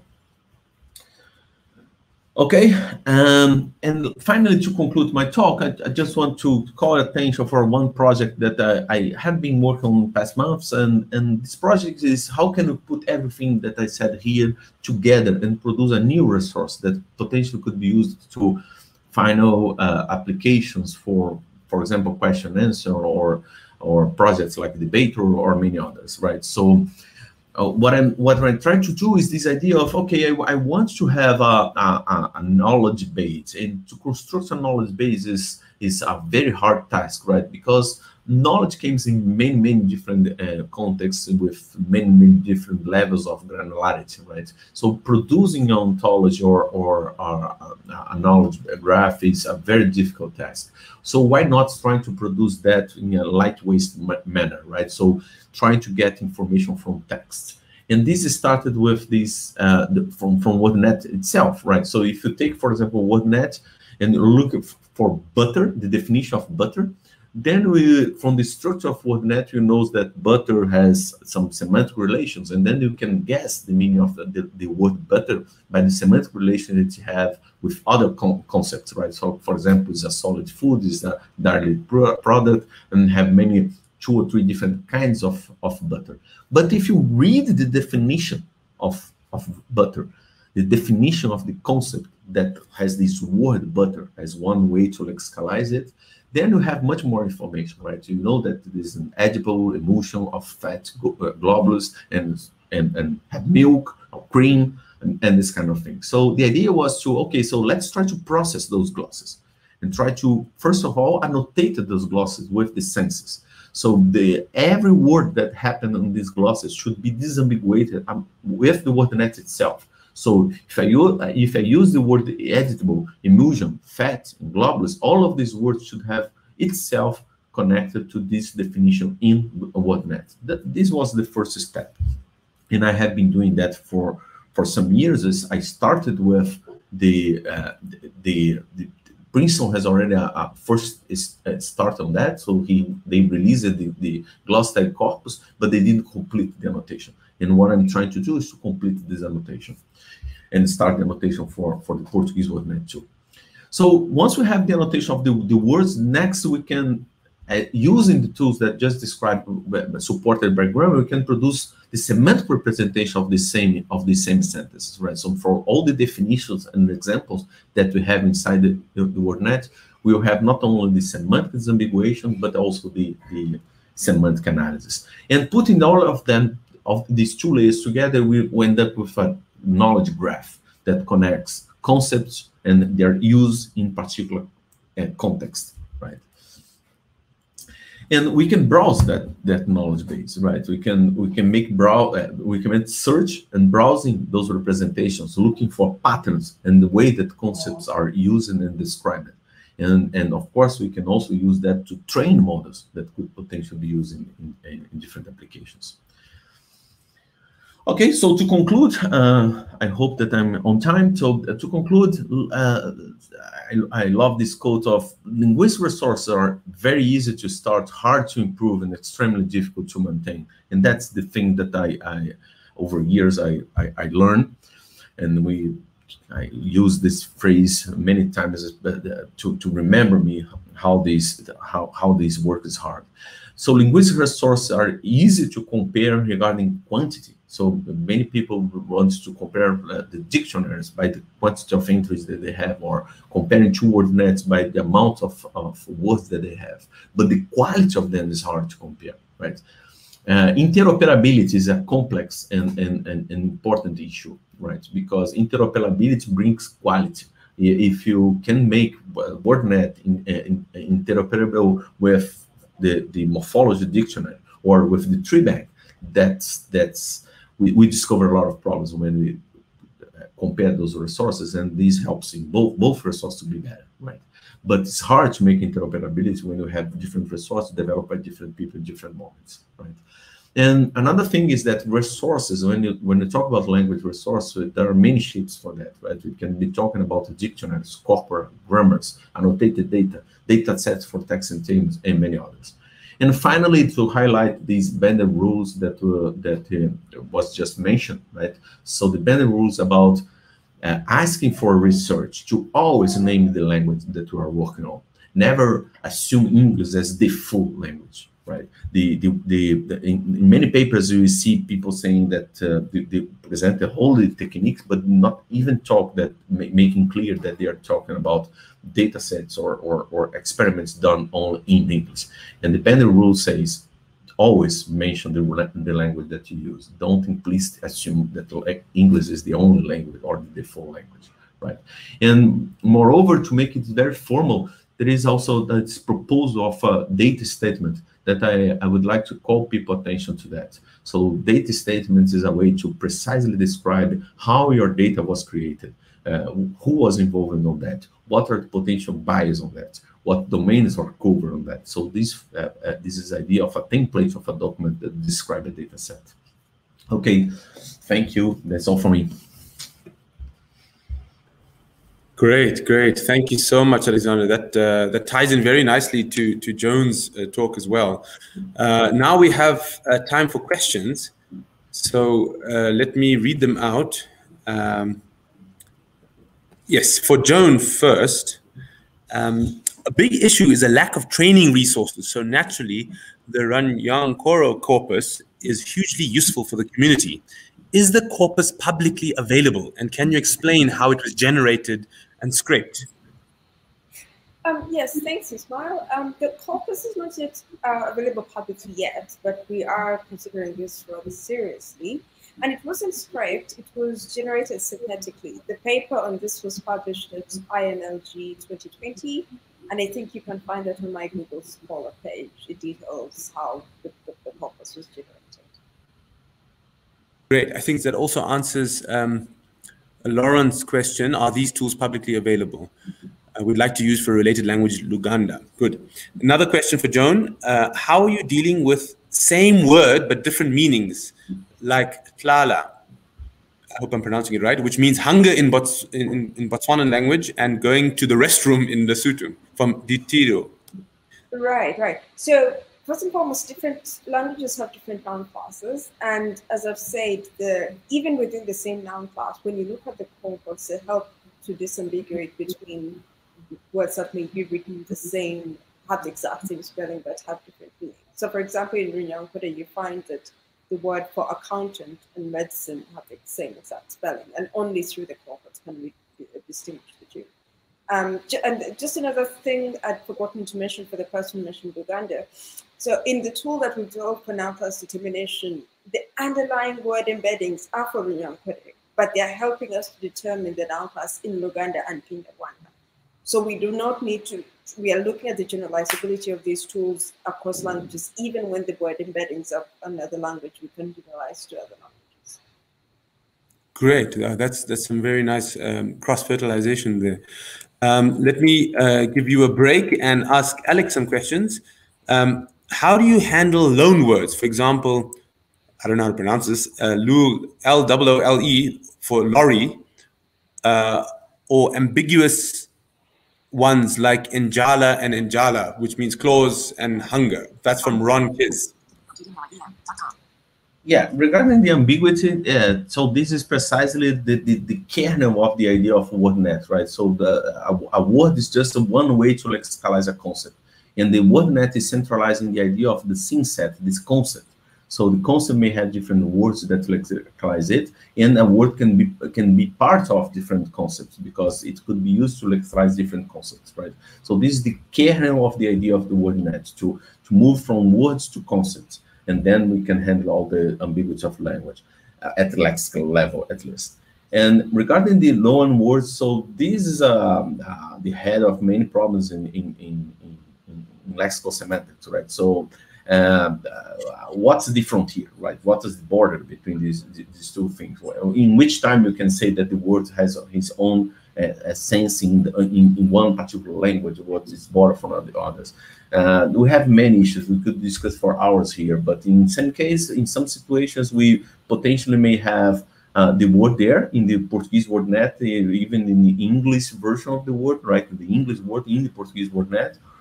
In other situations, we may think that we had a compositional semantics and then we skip to have that word there. So there are many possible solutions for that. And actually, this brings another even more complex issues, that multi-word expressions, right? We have in language, you have these expressions that we use more than one word to express one single concept. And not always this single concept is compositional made from the single words, right? So there are many issues from that. I hope that I just give you a... Yeah. In fact, it reminded me of an even higher level of creativity when humans play with language. They often play off these ambiguities and what you just mentioned now. So perhaps this is a clear argument for why you need to understand the structure of language. You can't just rely on these statistical parrot models. That's actually my question to you. If you've taken us through many theoretical aspects of language understanding, but as you know, there are two camps. There's the neural networks are enough, you just need a large enough model, and then there's the camp that advocates you need explicit symbols. You know where we lie, but I just would like to know if you could bolster the argument for the symbolic camp with other thoughts that maybe you haven't mentioned so far. Yeah, so I think that my point here is very clear. I mean, I think that it's important to not to clearly understand that the distributional semantic way to handle the semantic of the words they don't have any concrete model of what is the relation between words, besides the fact that those words are closely related by the context that they could appear, right? But it's important to realize that in most of the case, we don't have anything more besides this correlation between concepts. And this is not enough when we want to really understand the semantics of the words and the connection that they have between them. So I think that the real question that we have to make is, okay, so if you have this necessity of language resource, so how can we improve the way to construct those language resources? What's the methodology? What are the tools that we need to be productive on that, right? I think that's the real question. It's not only to avoid this manual construction and say, oh, we will not need to go into this manual work. We do it automatically. This is not completely true, right? It's more about, okay, let's be more productive on constructing those resources and think about what we can develop to assist us. Thank you. That is a new perspective. What more you can extract from the data sources. That actually leads in nicely to a question for Joan. Let me read that out. Thank you, Joan, for an interesting overview of the grammatical and lexical structure of Bantu languages. My question is, why did you create a tree bank from a handcrafted grammar instead of inducing the grammar from an annotated corpus? Yes, exactly. So these languages are very, very, very under-resourced. And if you are to, you need a linguist, because much as they're widely spoken, not many people understand the linguistic structure. So if we use the synthetic data set that we've generated, then we can automate the creation of the tree bank. The important thing is that we can then use the tree bank as a morphological analyzer to then differentiate between handwritten, human authored and computer generated. So it can help. It can help us to weed out what has been computer generated, where is the computer generated going in error, and how can we correct it and make it better. Great, thank you for that answer, and that uses up our Q&A time. Could I, if you have time, could I ask Joan and Alexandra to please continue to try and answer some of the other excellent questions on Crowdcast Q&A box? And I'm going to, so this is great. So after I mentioned that my call for more questions, we got a good run of questions. Let me ask for more questions for the subsequent speakers as well. In fact, I'm going to tease you attendees. When I attend a work meeting, I always tell my colleagues, there's no point in you attending this meeting if you're not going to contribute. So one way to contribute is to ask questions, or even a simple upvote. That's your input. Otherwise, you might as well watch this recording, or watch a recording of this at 1.5 times speed up. So let me conclude. So conclude that session and move on to the next session. So the next session is NLP on African and low resource languages. And let me give you a quick bio of the speakers. We have Yusuf Mro from IBM Thomas J. Watson Research Center in Yorktown. He is a technical team leader in the trustworthy machine learning field. He received his PhD in computer science from MIT, where he was advised by Professor Tommaso Poggio, as he's a famous computational neuroscientist. So it looks like our speakers have very good lineages, academic lineages. And then a fun fact from IBM point of view, he organizes a lot of internal seminars. So I want to personally thank him for that. All the way from Africa, I attend your seminars. You haven't really heard much from me, but now I get to, in the public, thank you for all those excellent seminars you organize. And now we get to hear you. And then at the same time, let me introduce Richard, because it's again a two-speaker session with on the same topic. Richard is an accomplished research engineer of our IBM Research Johannesburg lab. And I must tell you, working with him is like watching someone do magic with computers. And in fact, you may get to see what I mean in his live demo. So let me hand you over to Yusuf first, please. Thank you.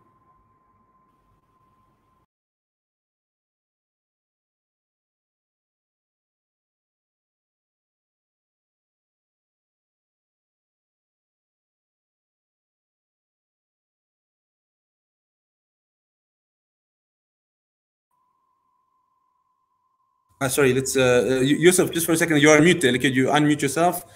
This is oh, sorry about that. Yeah, thanks a lot, Ismail. I was saying thanks a lot for the nice introduction, and sorry for unmuting. So I was saying that this talk will be on image captioning as an assistive technology, and I will be presenting it along with my colleague from South Africa lab, Richard Young.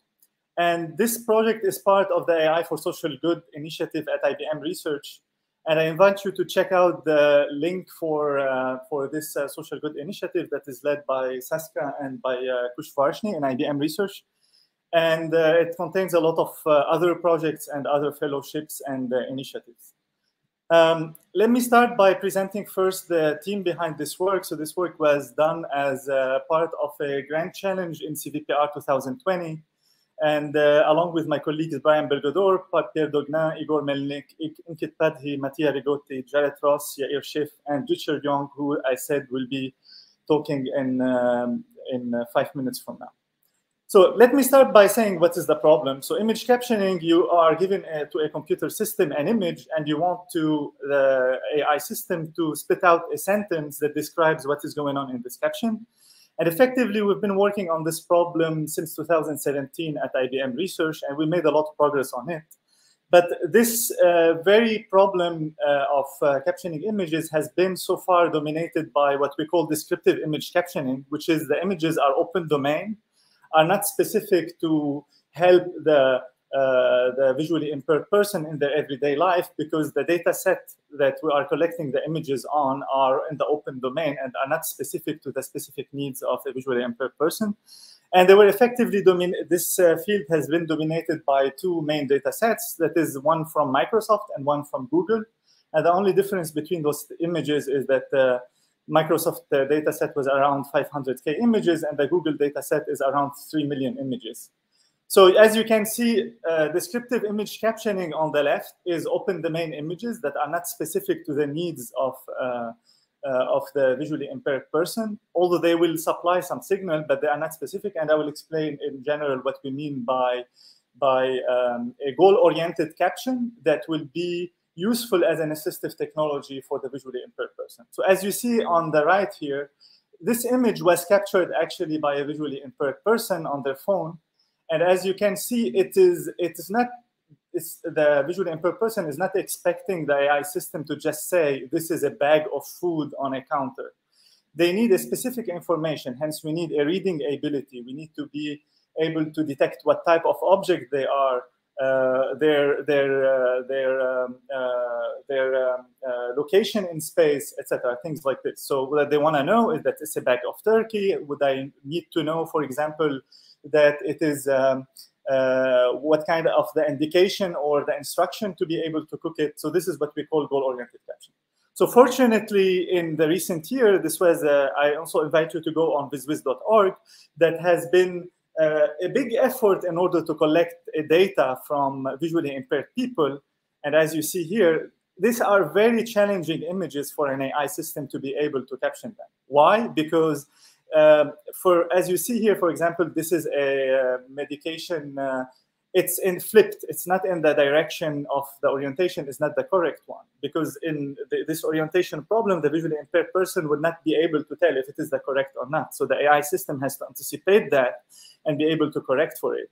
It could be also blurry, or it has some blocking effects of certain aspects of the visual scenes. It will contain very often a lot of text, and it's important also to gather this text into the data. So our system that we built has multiple components, and it's trying to address this problem for building an image captioning as an assistive technology. So we start by, as I said, the importance of text. So we need to augment the captioning system with optical character recognition, and we need to do angle correction. As I said, the orientation can be the wrong one. We need to do the image feature extraction that was done using ResNext. That is a residual neural network that was trained on 1 billion of images. And then we need to detect all the objects in the image. This was done using some open object detectors. So now, how do we get from all this information to fuse them to get back to the caption? I will not go through the technical detail, but we use a multimodal transformer network along a mechanism that is called the copy mechanism. Because remember, once I detect like Arbor Mist or Chardonnay, this may not be in the vocabulary. These words might be out of vocabulary. So we need to give the system the ability to copy text from the input to be used in the output. And this was very important for our system to work to add this copy mechanism, because very often for the visually impaired person, what is useful is most likely out of vocabulary for the system that it was built on. So this is a recap of the system, but what I want to say is, how did we handle this challenging problem of that the orientation of the image can be given wrong? So what we do is we take the image, flip them on 4 orientation, run the OCR detector on the 4 orientation, and then we would select the view that has the most intelligible word in a dictionary. So as you see here, EZO, here it has price, shopper, crushed. So in a sense, this view is the correct one, and this one we will use it to be able to get useful information to the end user.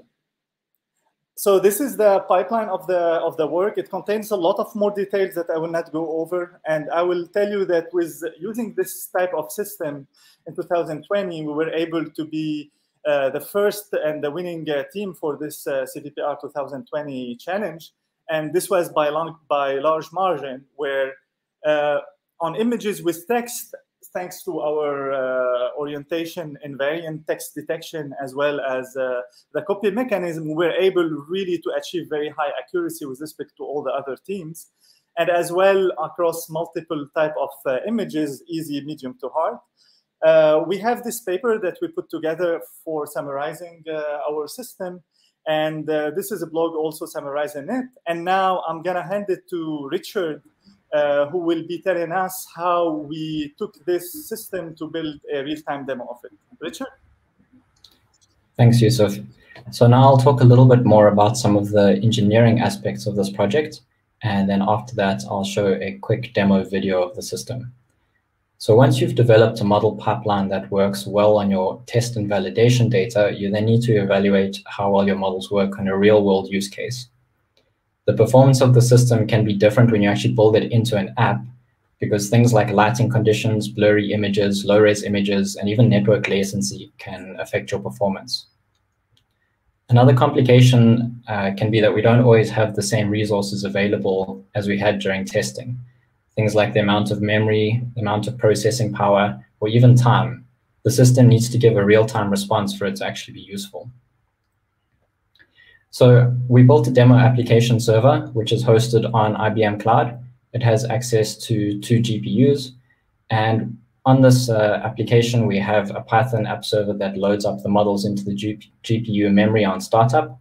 This takes a couple of minutes to do, but once it's loaded, we can run data through the model pipeline very quickly. The user will capture an image using a webcam on their phone, and it'll be uploaded to the application server. We then feed the image data into the model pipeline. One GPU does the optical character recognition, feature extraction, and object detection. We pass that data to the second GPU that runs the transformer model, and that gives us the caption text. We then send the caption, the OCR text, and the list of objects back to the client. The client application is written as a progressive web app using JavaScript and web components. It runs in a web browser, so it'll be able to run on most devices. It's built to be mobile friendly because this is the most likely way people will use it, but you can also use it on a desktop. The user will capture and upload an image, which gets sent to the captioning API. We then get the text response.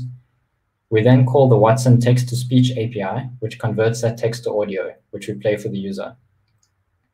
We can change the audio output to use the on-device text-to-speech engine, but the quality of these engines vary quite a lot depending on the device.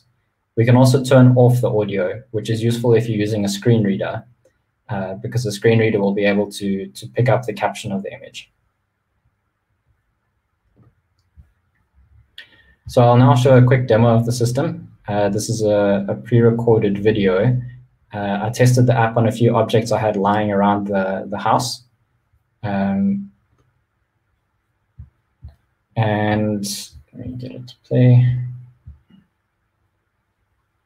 So we've got a live video stream on the phone, and if you tap anywhere on the screen, it'll take a snapshot and then send that to the server to get a caption. I see a black laptop with white keyboard and a white keyboard. I detected the following text in the image, option command, and the following objects, laptop. So you can see in this example, it's correctly identified the laptop, even though it's only got a small portion of the laptop visible. And it's picked up some of the text from the keyboard, but it's got some of the colors confused. It maybe would have been more correct to say it's a white laptop with a black keyboard, but it is picking up color.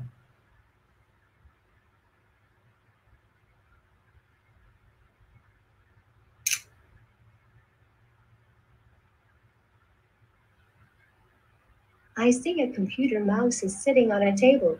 I detected the following text in the image, Lenovo, and the following objects, mouse. Okay, this one was quite easy for it to pick up what it was.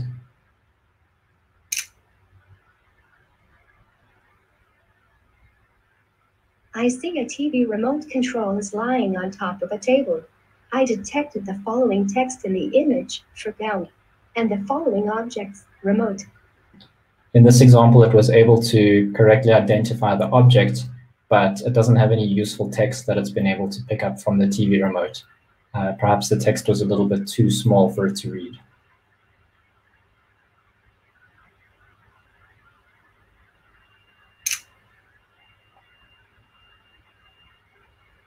I see a half-empty bottle of red Mountain Dew sitting on a wooden table.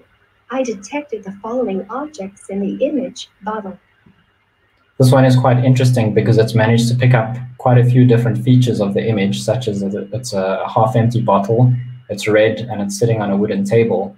But what it hasn't got correct is the brand name of cold drink. So it probably can't figure out what the brand name is, so it's defaulting to whatever it had as a bias inside the training data. So here it's just said that it was Mountain Dew. Perhaps if we had moved the camera a bit closer, it would have picked up some of the text on the label, and it would have been able to pick up that it's Coca-Cola.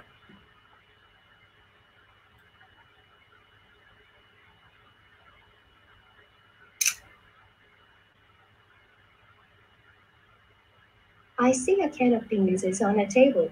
I detected the following text in the image, quality butter beans, Rhodes brine. This is a good example of where it's using the text that it's picking up to inform the caption. So it could have just said that there was a can of food on the table or just a can on the table, but because of the text that it picked up, it's able to say that there's a can of beans on the table.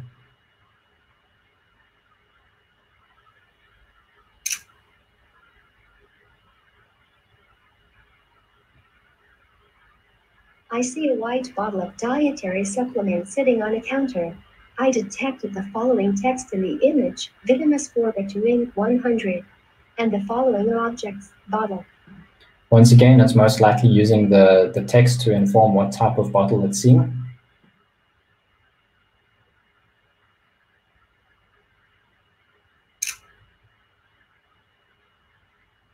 I see a clear glass cup with a clear liquid in it sitting on a table. I detected the following objects in the image, cup. And then I also just want to show you what happens when you give it a large amount of text.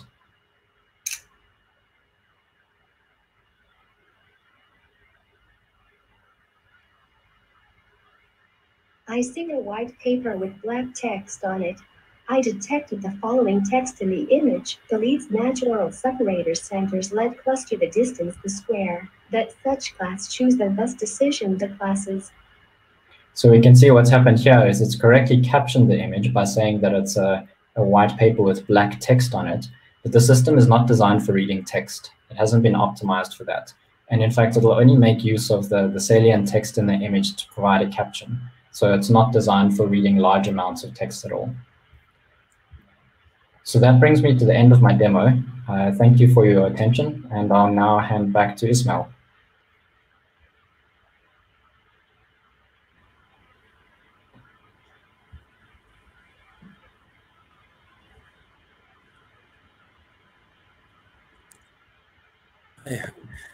Yes, thank you, Richard. Thank you for that. Let me use this opportunity now to first let's thank the speakers. All 4 speakers from the previous 2 sessions, and you can see the thanks coming in on Crowdcast. People are very impressed with the demo, but also we're thanking Alexandra and Joan. So for this last few minutes, my task is to do a Q&A with Richard and Yusuf. So let me start asking. Again, I'm asking for questions, so please go ahead and ask questions. Here's one with regard to VisWiz. I know that traditional captioning is supervised, but the labels in those datasets are not visually impaired friendly. Is this an unsupervised approach? VisWiz is actually supervised. So for VisWiz, it was also the data was collected on mechanical torque to caption images that were taken by the visually impaired people. So it's a supervised task. Yeah. And maybe to speak to the essence of the question, not being visually impaired for traditional data sets, how did you account for that? So actually, the main thing is that if you use a system that was trained on traditional data set that were not captured by visually impaired, they will fail. They will fail, and they will fail in big time. So the thing is that in VisWiz, they collected the data set from visually impaired people that took the pictures by themselves. So this made that there is no this discrepancy between the training and the testing set that was present before. Oh, great. So that answers the question very well. Thank you. And one last quick question for Richard. As I was watching your demo, I thought about Vera's point from last week about this is cool technology and cool techniques, the whole pipeline. And then the work starts for her and her design thinking colleagues and HCI colleagues. How would this perform in a real life setting? I don't know if you've done any experiments, so that's part of my question. But also, have you thought of how a visually impaired person would want to adjust the outputs? Of course, like maybe always reading it out is not what they want, and maybe they have earphones, or I don't know. Have you thought of variations of in real world contextual use? Yeah, so we haven't gone too much into that yet. The one thing that we have figured out is that in most cases, a visually impaired person is going to be using a screen reader to navigate their phone anyway. So they're likely not going to want to have a separate text-to-speech engine read out what the text is. They'd want to reuse the screen reader, because then they can customize that to how they want to. It'll be the correct speed for them. It'll be the correct voice. But I do think there would probably need to be an extensive amount of user feedback sessions before we get to the point where it fully caters for everyone, because there's undoubtedly things that we haven't thought about yet. Thank you very much. And I think about, so this is very cool technology, and it just warms my heart to think about how you're improving people's lives and the human story behind how it may be used. You can imagine it being a central plot device in a movie or something. It will be interesting to see how people, how this integrates into society. Great. So thank you for that. Let's close the session let me invite our speakers to please, if you can, on Crowdcast, answer the questions that are coming in as well. There are a few questions there. Please do answer as many as you can on Crowdcast. And my last task is to tell you about my work. I am a research scientist at IBM Research South Africa in the Johannesburg lab. I work on LNN. The next session actually being emceed by Ndivor I'm part of the team, and I also do quantum. So I'm part of two projects, and there is a logical overlap. They're both about machine learning. So as you know, quantum computing is a new technology, completely new, revolutionary new computing technique using fundamental physics of nature, and to do exponentially faster computing. And it's in the early days, but it's the right time for us as researchers and students to start to get familiar with quantum computing and how to program a quantum computer. So in this way, we are running a quantum hackathon, so to speak. Let me share my screen. You can see the challenge, IBM Quantum Challenge Africa 2021. We please invite you to register for this challenge. The idea here is to introduce quantum computing to the continent, to our student body, to our developer communities, and to get them interested, and to make sure that you don't need to know quantum mechanics, or it's for the end user. We've gone to great pains to make this accessible to the end user, because after all, quantum computing, we hope, will be like classical computing. It's pervasive, it's used by everyone, and so we've chosen three fields: medicine, finance, and logistics. And the quantum algorithms in medicine, finance, and logistics actually have an overlap with machine learning. So if you have machine learning interest as you do, because you're attending this wonderful seminar, you can see how that some aspects of machine learning can be sped up on a quantum computer. In particular, for the medicine use case, we use an algorithm called VQE, and in finance and logistics, we use quantum optimization, and all of that has versions for classical machine learning and speeding up classical machine learning. So I invite you to please consider joining us. It launches 9th of September. Its format is online. Notebooks, Jupyter notebooks that you run through, and you submit your answers. So we try to make it fun, and we'll have a leaderboard, and you get a certificate for participating. So we invite you please to attend. So that's it from me. I want to hand over to Ndivor, my colleague from the IBM Research Johannesburg lab. I'll just mention that he's a research scientist here and working in the field of RL and LNN, the two separate fields. He's also currently a visiting lecturer at the School of Computer Science and Applied Mathematics at the University of Witwatersrand, Wits, in Johannesburg, South Africa. And a fun fact is he did his PhD in Tokyo, Japan, so he speaks Japanese. Let me hand you over to him. Thank you, and that's all from me as co-MC of this afternoon session. In your good hands, Ndivor. All right, thank you, Ishmael. Yeah, I would like to welcome everyone to the second session of the day. So the theme is Advances in Learning and Reasoning, Symbolic Ai. I hope you enjoyed the previous session on language understanding. Yes, as Ishmael introduced me, my name is Livo Makondo, research scientist at IBM, working on reinforcement learning and symbolic AI. Yeah, I did my undergraduate at UCT in electrical engineering, and also my master's in robotics at UCT. I'm very excited for our team to talk about some of the great work we've been doing in-house. And I hope that you'll find this exciting and that this will spark future collaboration opportunities. We have 3 speakers from our neurosymbolic team to talk about neurosymbolic AI and our approach to learning and reasoning. I would like to provide some context to the next set of talks by attempting to do the impossible task of summarizing the history of AI in a few minutes. If you were exposed to AI before deep learning era, or if you took a comprehensive AI course at university, you might have encountered the concept of symbolic reasoning, one of the earliest approaches to AI.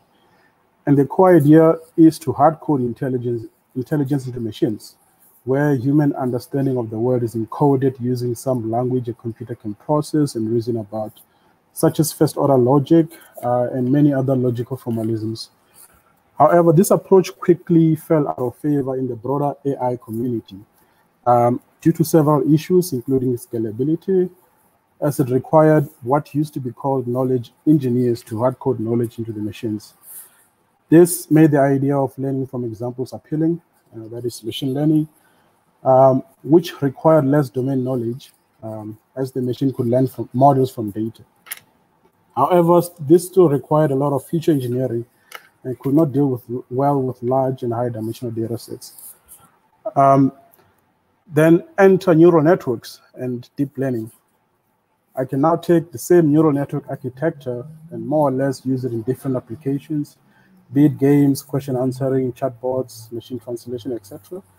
As long as I have large enough data, compute, or if I can wait long enough, and if I'm willing to do that for every new problem that I encounter. This sparked the idea of learning end-to-end, a learning system that learns from scratch with as little human assistance as possible. However, these old approaches were not all that bad. They had some desirable properties. In the case of symbolic reasoning, I could easily encode domain knowledge into the model, which helps with sample efficiency and generalization. And the representational language used has a direct mapping to natural language. So a human could interpret the reasoning steps and understand and/or debug the model. In our neurosymbolic AI team, we aim to develop from the ground up a general learning framework that naturally combines these properties of symbolic reasoning with the power of deep learning, learning from large, noisy raw data through general learning methods such as backpropagation. And with that in mind, I'd like to invite you to join us in this exciting journey. As usual, please use the Crowdcast platform to write down your questions, and we'll have the speakers answer them during the panel discussion at the end. Upvote questions you like to get answers to if you do not have your own question. The first speaker is Ryan Riegel. Dr. Riegel is a researcher in the AI reasoning group based in Yorktown in the Watson Research Center in New York. He's part of the core team developing Symbolic AI methods and collaborates heavily with our Johannesburg lab. So yeah, Ryan, please take over. All right. Hi, my name is Ryan Riegel. As Nivo mentioned, I'm going to be talking about a new paradigm of logical neural networks that we have dubbed neural equal symbolic. So this is in contrast to some previous work that has existed. And if you haven't seen it, I would encourage you to go and find Henry Kaut's excellent lecture on different styles of neurosymbolic methods that he categorized.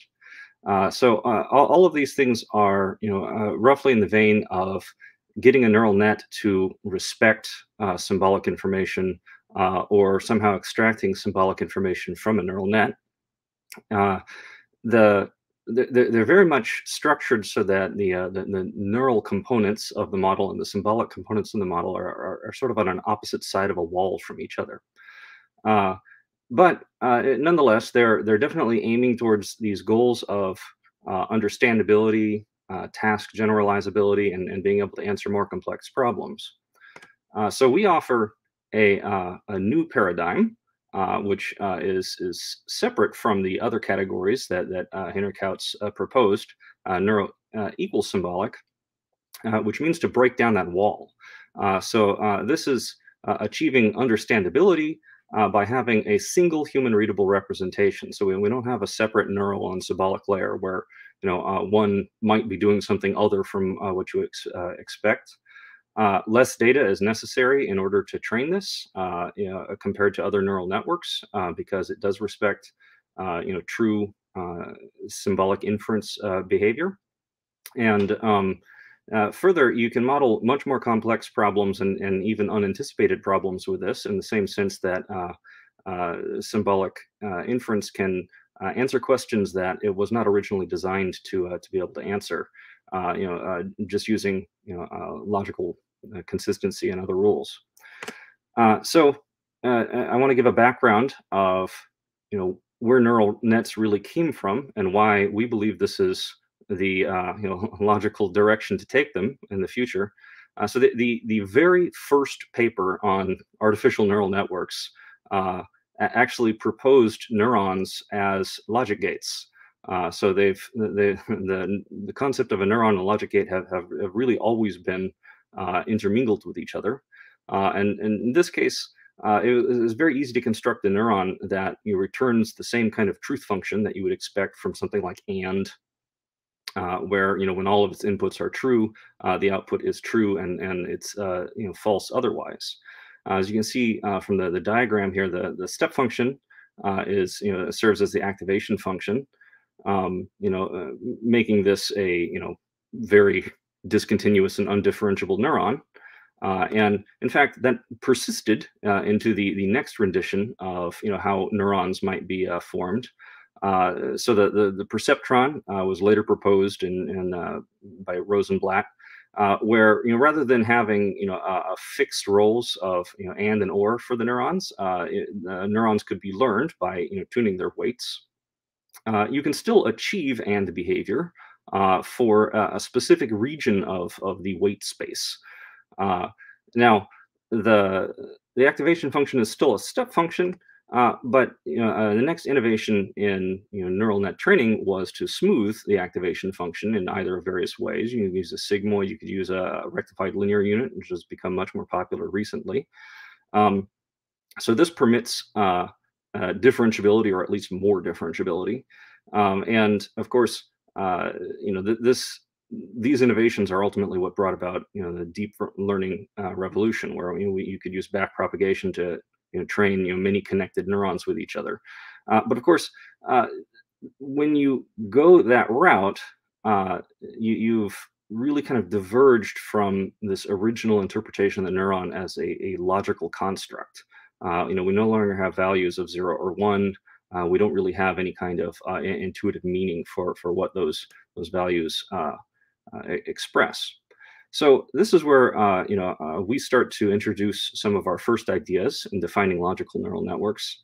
It's still the case that a portion of the weight space maps to logical behavior for inputs within a certain range. So, for instance, if I define a threshold of truth alpha, which expresses everything above alpha is as good as true, and everything below 1 minus alpha is as good as false, I can establish some reasonable constraints that would make it so that evaluation of an AND neuron, for instance, for inputs that are all either above alpha or below 1 minus alpha, will also return values that agree with the classical logic gate. There's a couple of problems associated with that. It was just throwing that at normal neural net training softwares is now we have to deal with these constraints. Neural nets are usually not constrained in that sense, and further, the constraints can be quite overbearing. This, for instance, without modification, would prevent inputs from having a weight of exactly 0. Though there are ways to circumvent this. It also doesn't quite address, okay, so what's going on when you have neural inputs and outputs that are between alpha and 1 minus alpha? And for that, we turn our attention to real valued logic. In other contexts, this has been called multi-valued logic or fuzzy logic. There's lots of different flavors of real valued logic that have been well studied. And they all have the property that when you have inputs of exactly 0 or 1, they behave the same as classical logic. But they do have different properties in between those ranges. And in some cases, they can be configured to do things like capture probabilities. Alternately, they can have high fidelity to various tautologies in classical logic. So these are the sorts of things that inform the choice of, okay, so if we're going to use a real valued logic, what should we use?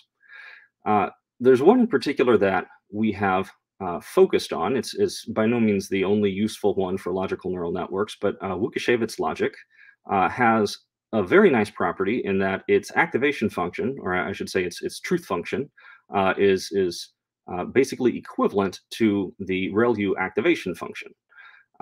Now, Łukasiewicz logic in its ordinary form does not have any kind of weights.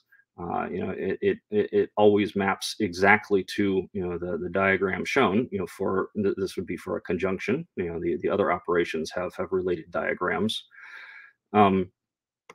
So we have extended Łukasiewicz logic with a notion of weighting the operands to each of the connectives that bring it even more in line with ReLUs. Now, it turns out that weighted Łukasiewicz logic is also been studied by other groups, and it still has a lot of the desirable properties that you get from fuzzy logics in general. Number one, it does have interpretability. The weights express importance of the operands. There's a bias term that expresses what operation that you're doing. You can recover the unweighted case rather trivially. All the operations are continuous, but also many classical tautologies remain completely intact. So an expression written in weighted Łukasiewicz logic has a very good intuitive behavior to human observers. So it really bridges these two desires of being interpretable for humans, but also having this rigorous logical semantics that we can now exploit to perform inference. So to define inference, this is a step that's different from just the ordinary evaluation of a neural network. Neural network, of course, very familiar would be to do a feed-forward evaluation of its neurons. All the neurons at the bottom layer, are evaluated based on inputs, and neurons in the layers, higher than that, are evaluated based on the layers beneath them.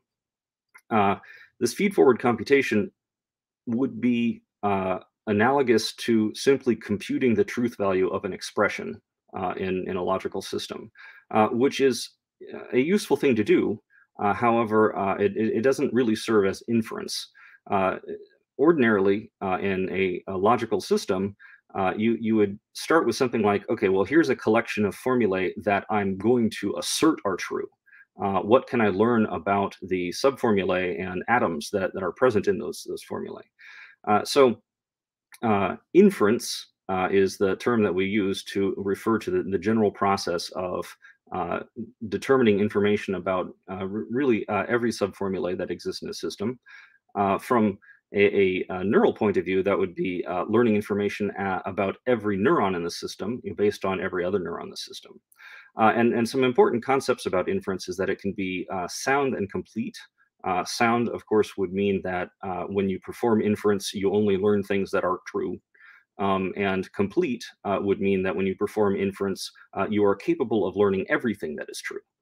And systems that are both sound and complete are highly desirable. And there has been some work to show sound and completeness for real-valued logics, though we go a step further. In collaboration with Ron Fagan, we have determined that there's an axiomatization that shows sound and strongly complete inference for all real-valued logics, meaning all logics where you can choose absolutely anything for its connective activation functions, and further demonstrated that there's a mixed integer linear program that you can use to perform inference in Lukashevitz logic and Gödel logic. Mixed integer linear programming is nice, but it does have some significant computational overheads. So we're interested in establishing a cheaper message passing procedure, which is what the LNN method serves. And it does this with a neural net style propagations. So what we needed to add here was the ability to allow information to flow not just upward through a neuron, but also downward. And I'm using these directions to suggest, if you think of the abstract syntax tree for a logical sentence, upward would be the ordinary evaluation of a truth value in that sentence, whereas downward would be the inference of some truth value at a subformula or atom in that sentence, based on truth values known elsewhere. So downward inference through neurons is conveniently related to the functional inverse of the activation function of that neuron. So we devised an upward-downward algorithm that provably converges in finite time, that in a nutshell starts at the bottom of the neural network. This is all of the atoms known throughout the system, and truth values, which maybe range anywhere from 0 to 1, propagates that information to the neurons above them in the usual sense for neural networks until it reaches the top, and then turns around and in a sort of a dynamic programming sense propagates information that was collected from everywhere else in the network downward along all of the possible edges through a neuron. So each of a neuron's inputs gets an updated value based on the other inputs, as well as the computed or assumed result of that neuron, assumed in the case that neuron represents a formula that's taken to be true. So this procedure is sound, and our paper that's available on arXiv suggests it is not complete. However, recent work has shown that it can be made complete with a brief extension to the neural network, which I won't get into because it's still a work in progress, is being drafted for publication soon. one of the caveats about doing the upward-downward algorithm is that now neurons, which from a neural network, we're used to the idea of neurons being defined in terms of a single input or value for each input and for each output. We have to work in terms of bounds. And this is because the functional inverse of activation functions may not have a unique value. For instance, ReLUs have flat regions. So if you take the functional inverse of a ReLU, you have to do something special at that flat region. And in particular, we can define an upper and lower bound result for that flat region. From a logical and intuitive sense, this is sort of like saying when I perform a downward inference through a neuron, it's possible for me to not find a result for a particular input, and that's a reasonable thing. If I say A implies B, but I don't know anything about A, I shouldn't be able to prove anything about B. So having lower and upper bounds expressed separately allows me to state that in a fairly concise and interpretable representation. Bounds also allow us to work under the open world assumption, in which not all information is known from the get-go. For our neural network that starts with truth values at all of the atoms, many of those atoms may simply have unknown truth values, a lower bound of 0 and an upper bound of 1. Further, this also grants us another convenient ability, which is the explicit representation of contradiction, which is simply when bounds cross. In contrast, a lot of other neurosymbolic methods don't have this. Rather, contradiction is expressed the same as, for instance, ambiguity or an inability to prove something is simply returning something like 0.5. Whereas we have different representations for contradiction with bounds crossing, absence of knowledge with loose bounds, and genuine ambiguity where it's tight bounds around 0.5, for instance. And it turns out that these bounds computations can also give you some useful results from a probability point of view.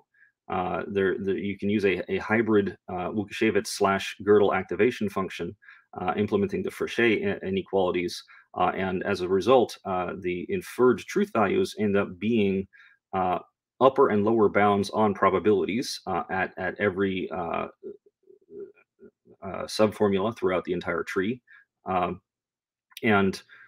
These are they're bounded in the sense that they make no assumptions about the independence or dependence between any of the atoms throughout the system.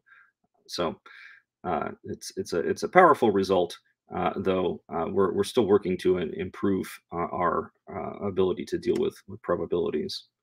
So you might be wondering, okay, so how do we train a logical neural network?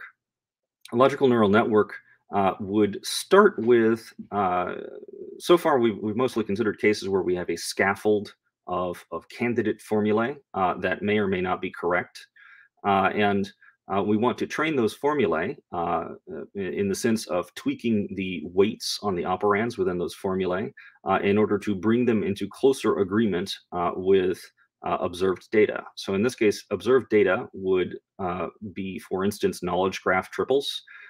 This serves as a grounded representation of things that are known. In a first order setting for logical neural networks, these are represented as tables, equivalently tensors, or repeat applications of neurons at each grounding. And the operations on these things perform joins or reductions to work on non-scalar data. Now the output of this would be the truth value at really any neuron in the system. So you may have some target formula that you want to know whether or not it's true. You may have some target atom in the system that you may want to know whether or not it's true. In fact, for a given training data set, every single training example may have a different target neuron in the system. representing some specific logical truth. So as a result, we can model any task learning. This network can be trained to be able to predict anywhere within its entire network. And further, we can support a single knowledge graph training world or universe, you might call it, which is fairly typical of very large knowledge graphs. Though of course that can be replicated into multiple distinct observations, which have nothing to do with each other. So completely independent settings, etc. The learning process is now it's optimization as usual. We have a loss function that is expressed in terms of, number one, prediction error. So some measure of fitness based on what it is that you're trying to predict. So a candidate that I propose would be hinge loss, trying to make predicted truth value bounds at least as tight as ground truth value bounds. There's a handful of variants of that. You can throw exponents, etc., to encourage even tighter bounds or bounds closer to the exact ground truth, for instance. But another very important element of the loss function is our ability to work directly in terms of contradiction. So remember, I mentioned that we can represent it directly, so we might as well use it. We know that contradiction is something that we don't want to see anywhere in our system. So whenever bounds cross, we can apply potentially a very large penalty. And this wouldn't just be for your target neuron, something that you're trying to predict, but really every neuron in the system. So contradiction loss is trying to uphold the interpretability of the entire network, so that even things that weren't strictly trained on should at least be behaving in a consistent manner. And of course, these components of the loss function are optimized with respect to the constraints that I suggested earlier. There are some means of working around those constraints. In fact, if you're comfortable in working in a completely real valued setting, you don't even need to use them. Even without constraints, the model still represents a completely rigorous, now real valued logical system as opposed to classical. So the thing that is interesting as a result of our work on LNN is that it demonstrates a complete equivalence between this form of neural evaluation and logical inference using otherwise symbolic methods. So in this sense, so the standard neural net training with the constraints ends up producing a set of weighted logical statements, and the standard inference with the neural net, along with the reverse inference or the downward inference that I mentioned, is performing the same operations as are performed in a logical inference system. For instance, there are many different logical inference systems possible, but Hilbert's system is one in which you use rules such as modus ponens in order to derive truths around about the world. This is completely equivalent to doing the downward direction of inference through a neuron modeling implication. So there is, this is establishing a logical neural network not just as a means of bridging neural networks and symbolic logic, but in fact demonstrating a single model that is both at exactly the same time. And with the constraints, you can combine it to behave exactly classically, and you can further, in the same sense that neural networks can be linked together in many interesting ways, forming completely end-to-end differentiable systems. You can have standard neural networks as a special case or occupying special portions of this neural network. So there are several other neural symbolic methods that are closely related in task to what LNN attempts to perform. The chief, I won't say competitors, but alternatives are the logic tensor network and the Markov logic network. Both of these have the downside that in a logic tensor network, you start with a logical representation in the same sense that logical neural networks do. But once you have training, go on, you really don't know what the inference process is. You just have a regular neural network that's attempting to predict, the truth value of a particular atom, having been constrained at training time to produce the truth value that the training examples showed that atom to have. So it's not particularly interpretable, though it's effective at being implemented well using existing hardware. Markov logic networks are a fairly different approach using Markov random fields. Again, you start with a collection of logical statements, and what the Markov learning in the Markov logic network does is figure out the degree of truth of these logical statements. So it's a little difficult to normalize the weights that it produces into probabilities. So again, while it's marginally interpretable, but there are some roadblocks to understanding what it's really doing and what its results are. So as suggested, logical neural networks sidestep these issues of translation from a logical form into some connectivist form by having those two forms being exactly the same. And we have demonstrated logical networks or logical neural networks in a handful of different applications now. So our first use case was, in fact, the knowledge-based question answering, or KBQA. So this is a task where you have a natural language question that should be answerable from knowledge that's contained in some kind of knowledge graph. So for instance, DVpedia, but there are other data sets that can be used as well. So answering of these questions is often more complicated than just lookup. And that's one of the reasons that existing neural network approaches to this run into trouble. Novel questions never appeared in a training set, so it's difficult to get them to extrapolate to answers that must be found in different ways. And many questions just inherently require some degree of reasoning. For instance, one of the examples is, does Breaking Bad have more episodes than Game of Thrones? This has you have to figure out that you're doing a numerical comparison in order to answer that correctly. So and also I think one of the bigger downsides here is these end-to-end systems really don't have any ability to explain how they arrived at their answer.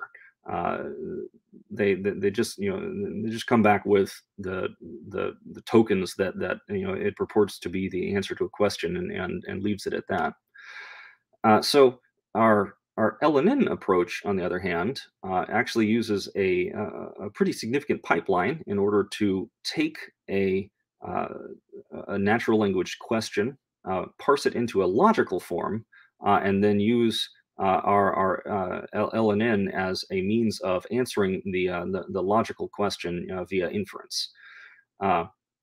Now, this has demonstrated more generalizability. You can ask it for questions in unseen situations, and the logic still evaluates the way that it really ought to. Explainability is very apparent, because you actually have a logical statement that you can understand. For instance, if it got it wrong for some reason, you might be able to see that the logical statement was the problem, as opposed to some nature of the computation. This is a brief demonstration of the computations that are actually going on inside this pipeline and LNN in general, answering a question having to do with where Albert Einstein was born. So as you can see from the video, that there was quite a large amount of information that had to be picked through. That information, led to a couple of different statements, pertaining to the location of Albert Einstein's birth, as well as which was listed as a city, as well as the location in that city. Finally ruling out, whether or not he was born in Switzerland. Other projects involving LNN involve learning to reason. This has also been referred to as trail. This is a deep learning approach where the task is to determine what steps to take in logical inference. So this actually is bolstering the effectiveness of LNN by limiting the number of logical inferences that it needs to perform in order to answer a question. So it can focus computation near where relevant truths are being proved. And this work is actually recently surpassed the eProver on one of the very difficult data sets out there. So this is making good progress in the direction of just general logical inference, period. Another task concerning LNN is this is logical rule induction, also called inductive logic programming, ILP. So this is saying, given a collection of facts, can we determine rules that explain the facts' relationships to each other? So this allows us to sidestep the need in logical neural networks to start with an established set of formulae. We could start with just facts and learn what those formulae should have been from the get-go. So this has been a work called RuleNN, and it outputs a logical neural network. So again, bolstering its abilities.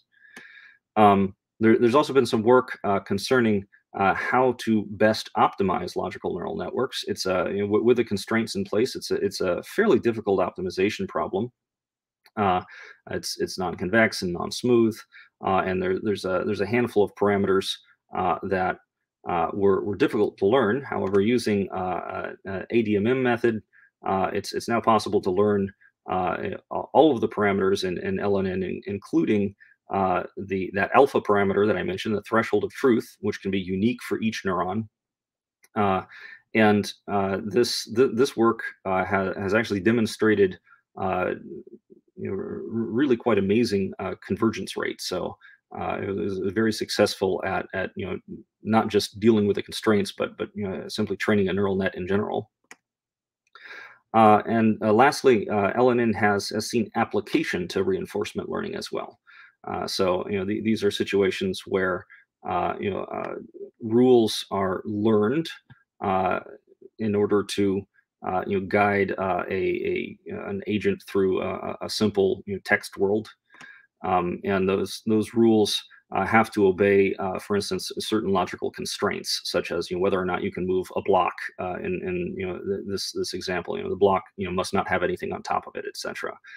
So in introducing those rules, in fact, led to about a 50 times reduction in the amount of data needed to adequately train the system.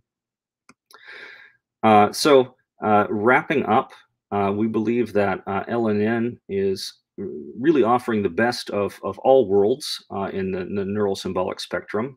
It's meets the most parts of the Bengio-Marcus desiderata for what would constitute a truly neurosymbolic system, by having elements of true symbolic AI, the ability to do rigorous inference, elements of true statistical AI, being able to deal with uncertain knowledge, and also elements of neural nets in the way that it's able to train in a gradient-based manner. So there, of course, are still quite a lot of open ends. So we are always seeking collaborators concerning the ability to scale LNN to a massive scale with improved representation of and dealing with probabilities, and also embeddings in the sub-symbolic sense, where rather than having a knowledge graph of data, we might have some embedded representation of a less structured thing, like an image, and also how to handle knowledge acquisition, via parsing of natural language, for instance, and to improve its inference via reinforcement learning, and also different multitask learning tasks. And yeah, so we believe this represents a philosophical shift in the way that people can conduct AI. So compared to the previous paradigm of machine learning, where humans would collect the data set and hand it over to the machine, and the machine would just do something, and there's really not much more interaction on the part of the human. Logical neural networks and really the neural equals symbolic paradigm opens up the opportunity of having a lot of interplay between what the system is learning and doing, and what the human can make sense of the situation. So that's the conclusion of my presentation. And in a nutshell, yes, logical neural networks are neural networks that have constraints, contradiction loss, bidirectional inference, and truth bounds, and they grant the full power of classical logic, but also sub-symbolic neural net reasoning can deal with uncertainty, and yet are still human readable and rigorous. Thank you. All right, thanks, Ryan, for that amazing introductions to the LNN. Now that we have some understanding of the theoretical foundation of this approach of combining reasoning with neural network, we'll move on to the next speaker, Naweed Khan, who will take us through the development of the LNN software and its application to several domains within IBM Research. I've only seen 2 questions so far. Please keep the questions coming and the discussions on Crowdcast. Naweed is a research scientist in AI science at the IBM Research Africa, here in the Johannesburg lab. He's leading the open source development of the LNN in the global Symbolic AI team at IBM Research. Naweed, please take over. Thanks, Ndivo. So yeah, my name is Naweed Khan, research scientist at the Johannesburg lab, and I'm leading the LNN development in this case.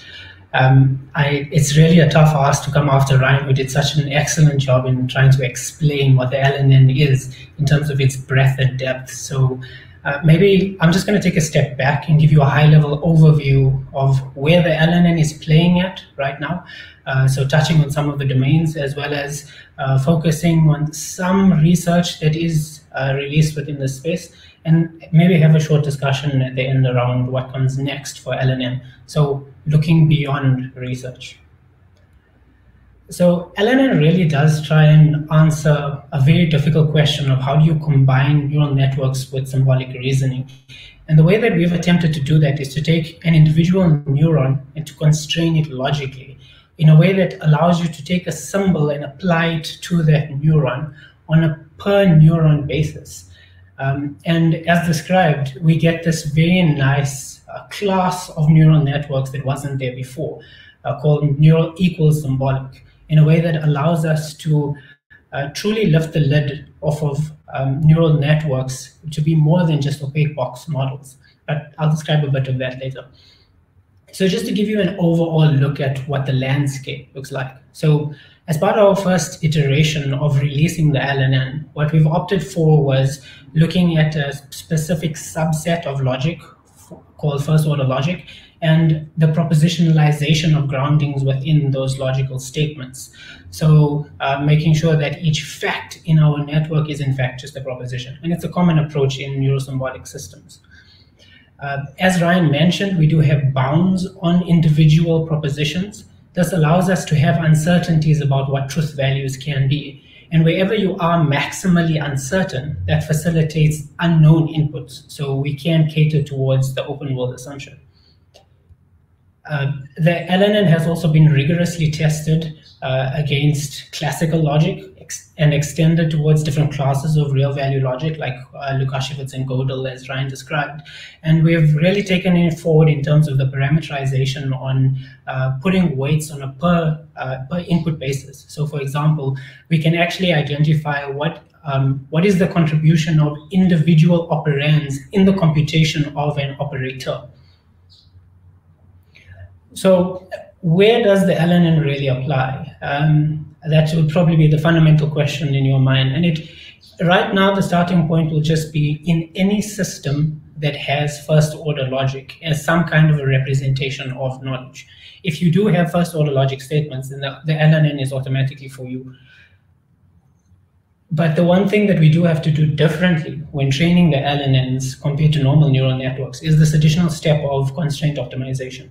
So it's not as simple as just saying, okay, backpropagation finds the gradients and updates the weights and the biases. Here we actually have to say that specific neurons within the system have been defined according to predetermined symbols set by a human. And those symbols may have their own constraints associated with it. For example, if I specified a conjunction or an AND gate as a particular neuron, that means there are constraints placed on that neuron that says if all of the inputs in the conjunction are true, then the output should be true. But if a single input is false, then the conjunction should be false. That's the classical interpretation of an AND gate. And this applies to all kinds of neurons that can be defined. Typically, it's a conjunction, a disjunction, and implication under the hood. And what this really allows us to do at a micro level is to lift the lid off of any neural network defined as an LNN and inspect each neuron within the system to ask that neuron, what are you? What is your symbol? What is the truth of that symbol, and how much certainty do you have in that individual truth? Which is something that you couldn't do with normal neural networks because there is no interpretability on a per neuron basis. But because we have this symbolic system implemented as a neural network, what you can do is take an existing knowledge base, a database of some kind, and use the symbolic reasoning engine of the LNN in order to identify how logical facts and reasoning might propagate throughout the system. Maybe just to touch on this idea of where rules may come into play. You may have human-generated rules, but as Ryan alluded to, you don't only have to have human-generated rules. Those rules can also be learnt from the facts themselves. And he did demonstrate the one piece of work that looks at templated rule learning. So it is possible to have this combination of both human-generated and machine-generated rules that work together with one another and along with the neural components of the system. But you can imagine that, having machine-generated rules introduces a lot of noise within the system. It may not always apply. And you always have this interplay between having noise in the system that might introduce some kind of logical inconsistency. And Ryan did flash some of the loss functions there, but what it really facilitates is this ability to identify where there's inconsistencies within the system. So you can imagine one part of the network saying a neuron should be true, and another part of the network saying that neuron should be false. That inconsistency in a normal symbolic system would actually cause it to raise its hands in a very brittle way and say, I can't compute over inconsistencies. It doesn't make any logical sense. But what we do in the LNN is to actually change that inconsistencies into a loss. And then as part of the backpropagation process, through the gradients, we can actually identify what were the sources of those inconsistencies.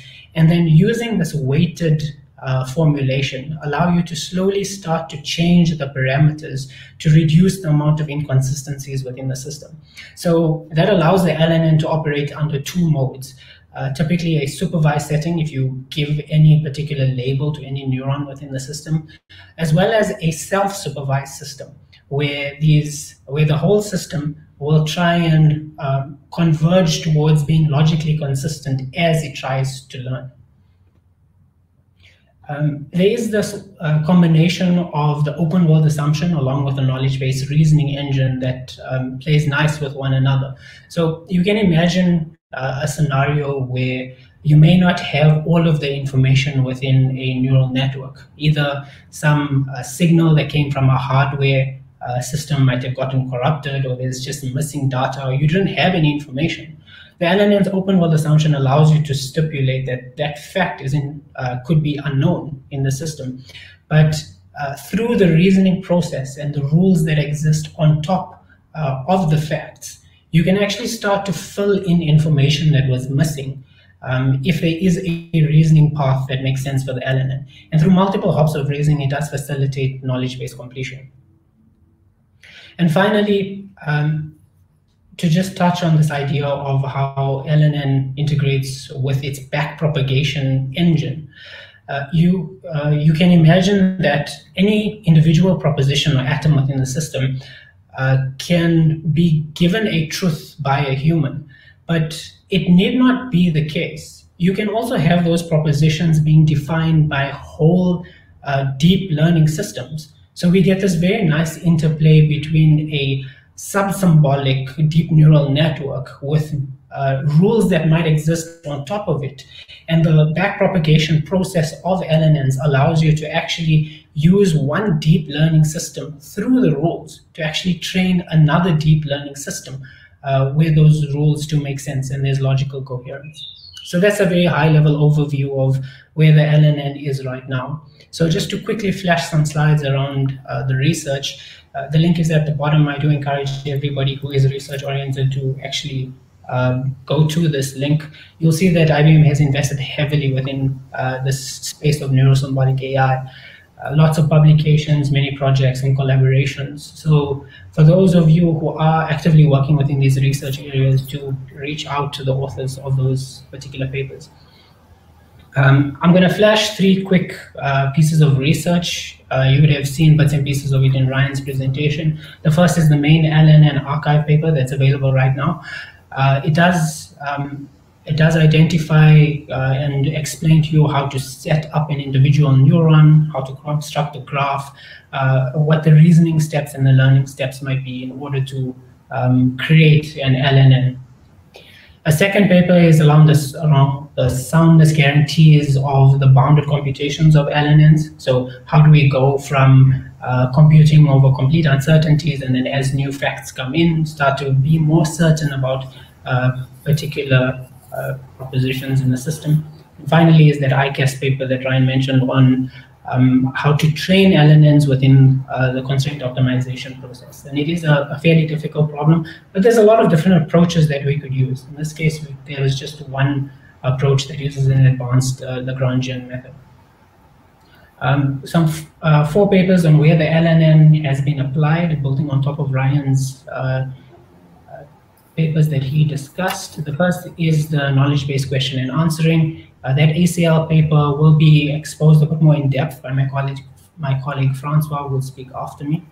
The second is using LNN within logical optimal action. You can find that on arXiv as well, along with the other RL applications that Ryan mentioned. And also what comes to mind is Benjio's presentation yesterday, where he showed that an RL agent really needs to execute on some logical function.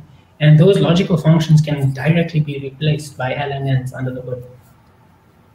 LNN has also been used within time series classification, so weighted signal temporal as a subset of that, and then also in knowledge-based completion. So in this arXiv paper, it looks at how to use the LNN's bounds as an embedding space in order to perform multiple hops of reasoning. So that's a very high-level overview of some of the researchers. Please do reach out and build on top of the literature that is there. But just to wrap up the conversation around what's next, what's beyond LNN research, and 2 things really come to mind. The first is development, and the second is integration. So what we're going to do as part of the development push is to really cement this idea that we want to move forward in an open framework. So we are trying right now to implement the LNN, and it will be released on Git, as an open platform that caters to all of those different task sets that you saw. It's a very difficult ask, but we are in the process of working on that. And as part of this first implementation, the code base will be released with a backbone of Python and PyTorch. So do familiarize yourself with those tools if you haven't already, and just go over the research on some level to understand the different mindset that's required in order to do computations with LNN. It is a little bit different from standard neural networks. But when we release the LNN as part of the open framework, what we will do is to continue to innovate and push the state of the art within this new domain that we've really created. And as part of the first push will be requiring the user and the human to put in logical rules. But as Ryan mentioned, we're not restricted to that. We can do rule learning. So over time, we will integrate different ways of doing rule learning from data, and that data could come from either an image, a text, or different kinds of domains. But really, where LNN will shine, and we'll include this as a whole new section, and it's related to all of the conversations that were had yesterday around explainable and trusted AI, is to look at the LNN not only at the micro level of inspecting individual neurons and asking what they are, but also at the macro level to really ask a neuron, why do you believe what you believe? How have you come about to reason about some fact of the universe? And having this real human-computer interaction where the machine can explain itself, which is something that we really couldn't do before. So that's a high-level overview of the domain, and I'm looking forward to some of your questions in the chat. Thanks. All right, thanks, Nawid, for that great presentation on the development of the LNN and its applications. It seems like I came into the stage too early there. I hope Nawid has helped solidify some of the theoretical ideas that Ryan introduced. We now move on to the next speaker, Francois Luz, who will delve deeper into the application of neuro-symbolic AI to question answering, contrasting it with end-to-end pre-trained deep learning-based language models in a natural language context. Dr. Luz is a lead of the Learnable Reasoning sub-theme and team lead of the LNN at IBM Research. He's also based in the Johannesburg Research Lab. He's leading the global effort in the development of the LNN and its application to several domains within IBM Research. Take it over, Francois. Thank you, Nduvo, and thank you, Ryan, for the comprehensive overview of LNN, and Nawid for the high-level summary of LNN yet again. So in this closing talk of our session, I wanted to take a step back and make a case for neurosymbolism and LNN as a way to achieve next-generation advances in natural language understanding, or NLU. So what I'm going to do in this presentation is to review some of the problems that we have with deep learning-based, transformer-based language models. And I'm going to discuss how neurosymbolism can address those deficiencies. And I'm also going to show an example of how we apply neurosymbolism to a question and answer task. So why do we want natural language understanding? So firstly, natural language ability is one of the hallmarks of human intelligence. And language is central to the human experience. So the ability to inject automated NLU into our everyday lives, we can add considerable value to so many industries and human pursuits. Industries like healthcare, law, education, but also recreation and other creative outlets. And by injecting automated natural language capability in our everyday lives, we can enhance and enrich the human experience. And so one of the prime examples of this is the BERT language model, which is used by Google Search, and it serves more than 4 billion people on a daily basis. So looking at the philosophy or the metaphysics of understanding, what is understanding? There are basically 3 broad categories of understanding. It's referentialism, internalism, and pragmatism. So starting with referentialism. Referentialism basically maps your text input into external reference, or it maps contexts into truths. So referentialism has the ability to evaluate the truths of sentences given a context. And referentialism is the typical mode that neurosymbolism uses.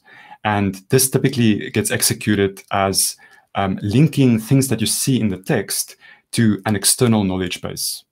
And then we gain knowledge of things that we see in the text, and we can make sense of it to a higher degree. Secondly, internalism. This is somewhat related to referentialism. With internalism, we retrieve internal representational structure given linguistic data. So basically, we map text to internal objects or processes. And so this suggests a little bit of a causal understanding. So referentialism, if we go back one, referentialism supports systematicity. So systematicity is where you systematically arrive at an answer or an output. So you go by it step by step. And this is a very important quality for interpretability, because you can examine the inner workings of a model if it's based on referentialism or internalism. So internalism would be intrinsically systematic. In contrast, we have the mode that is predominantly used by deep learning models, the mode of pragmatism. So imagine you have an agent, and the agent is intercepting communications from an unknown universe. It might be able to imitate or mimic the conversational patterns that it sees, but its inability to ground into things that are known would basically eventually betray its lack of understanding. So in this talk, I want to play these two against one another, the approach of referentialism for Neurosymbolic Ai and pragmatism for deep learning. So looking at the best deep learning models for natural language understanding that we have today, we see that deep learning through the attention mechanism in transformers has brought us these large-scale language models like Elmo, BERT, different variants of GPT, and many other language models that's based on these foundational models. And these models display a very impressive variety of linguistic capabilities and adaptability to so many different situations. And these models can actually train through deep learning on large unstructured data, raw text data, basically through a simple self-supervised objective of autoregression. So autoregression, you only need to predict the next word given a preceding text. So what's the problem with these transformer-based, deep learning-based models for language understanding? So if we take a large-scale language models like GPT-3, these models are exceptional at producing fluent and plausible sounding text without necessarily being grounded in truth. So when I say grounded, I mean being able to link things that you see in the text on the surface form, to link that to things that you have knowledge of. So pointing to a knowledge base, for instance. Having knowledge of something allows you to reason more systematically and more soundly about the things in your context. So even though these deep learning models can produce text with striking fluency, they eventually lapse into a state of incoherence. And this suggests that they're merely parroting according to the statistics of the data. So these deep learning models, they rely on something called emergence, where behavior is implicitly induced with minimal priors. So they basically build, in the case of transformers, they build statistical representations given the co-occurrence patterns of words. Now, these deep learning models can accompany their outputs and decisions with generative explanations, but there's little assurance of the faithfulness and the soundness of these explanations, or whether it actually gives the right kind of insight into the model behavior. So these models lack an intrinsic interpretability and a systematicity. So that means that they have some unmapped capabilities. And that means that these models can lead to unintended consequences and unknown failure modes. So an example of some of the reasoning flaws experienced by these transformer-based language models. Here we have a study that was done on the BERT classifier, BERT being the basis for a lot of natural language inference transformer language models. It's very, very capable to perform inference. but basically it's a statistical learner. So it's prone to adopting shallow heuristics or so-called shortcut features. And in these examples, the shortcut features or the shallow heuristics that BERT adopts is to say if it sees a part of a sentence in another sentence, then it would readily assume that the one entails the other.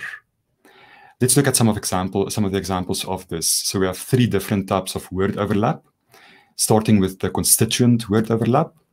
We have the sentence starting with if the artist slept. And then BERT immediately says that implies the artist slept. But of course, this is a logical error because this precondition is not necessarily fulfilled. Then if we go to subsequence overlap, we have another example here. The doctor near the actor danced. BERT implies that, oh, it's the actor that danced, which again, this is incorrect. So BERT actually gets confused here by the change from passive to active voice, just because these 2 sentences share the same words. And it's drawing the incorrect logical conclusion. And similarly with lexical overlap, here we just have a disconnected subsequence that appears in the consequent of this implication. And BERT again makes the mistake due to this change from active to passive voice. So how can neurosymbolism help us with some of these issues? So if we look at like GPT-3, it has actually trained on 3 to 4 orders of magnitude more data than humans will ever read or hear. Yet humans achieve a better language understanding. So advancing grounded language learning, this is essential to approaching human language acquisition efficiency. Furthermore, a neurosymbolic approach uses logical rules, and these logical rules are either acquired or they're utilized during inference. And these are inspectable and auditable rules. So you get some insight into the model that you perform inference with. And this means that you can map the behavior, the capabilities of the system to a larger extent, and the system behavior can be anticipated more reliably. So here we have an example, which was previously shown by Ryan and Naweed, an example where we apply logical neural networks for the task, the natural language inference task of question and answering.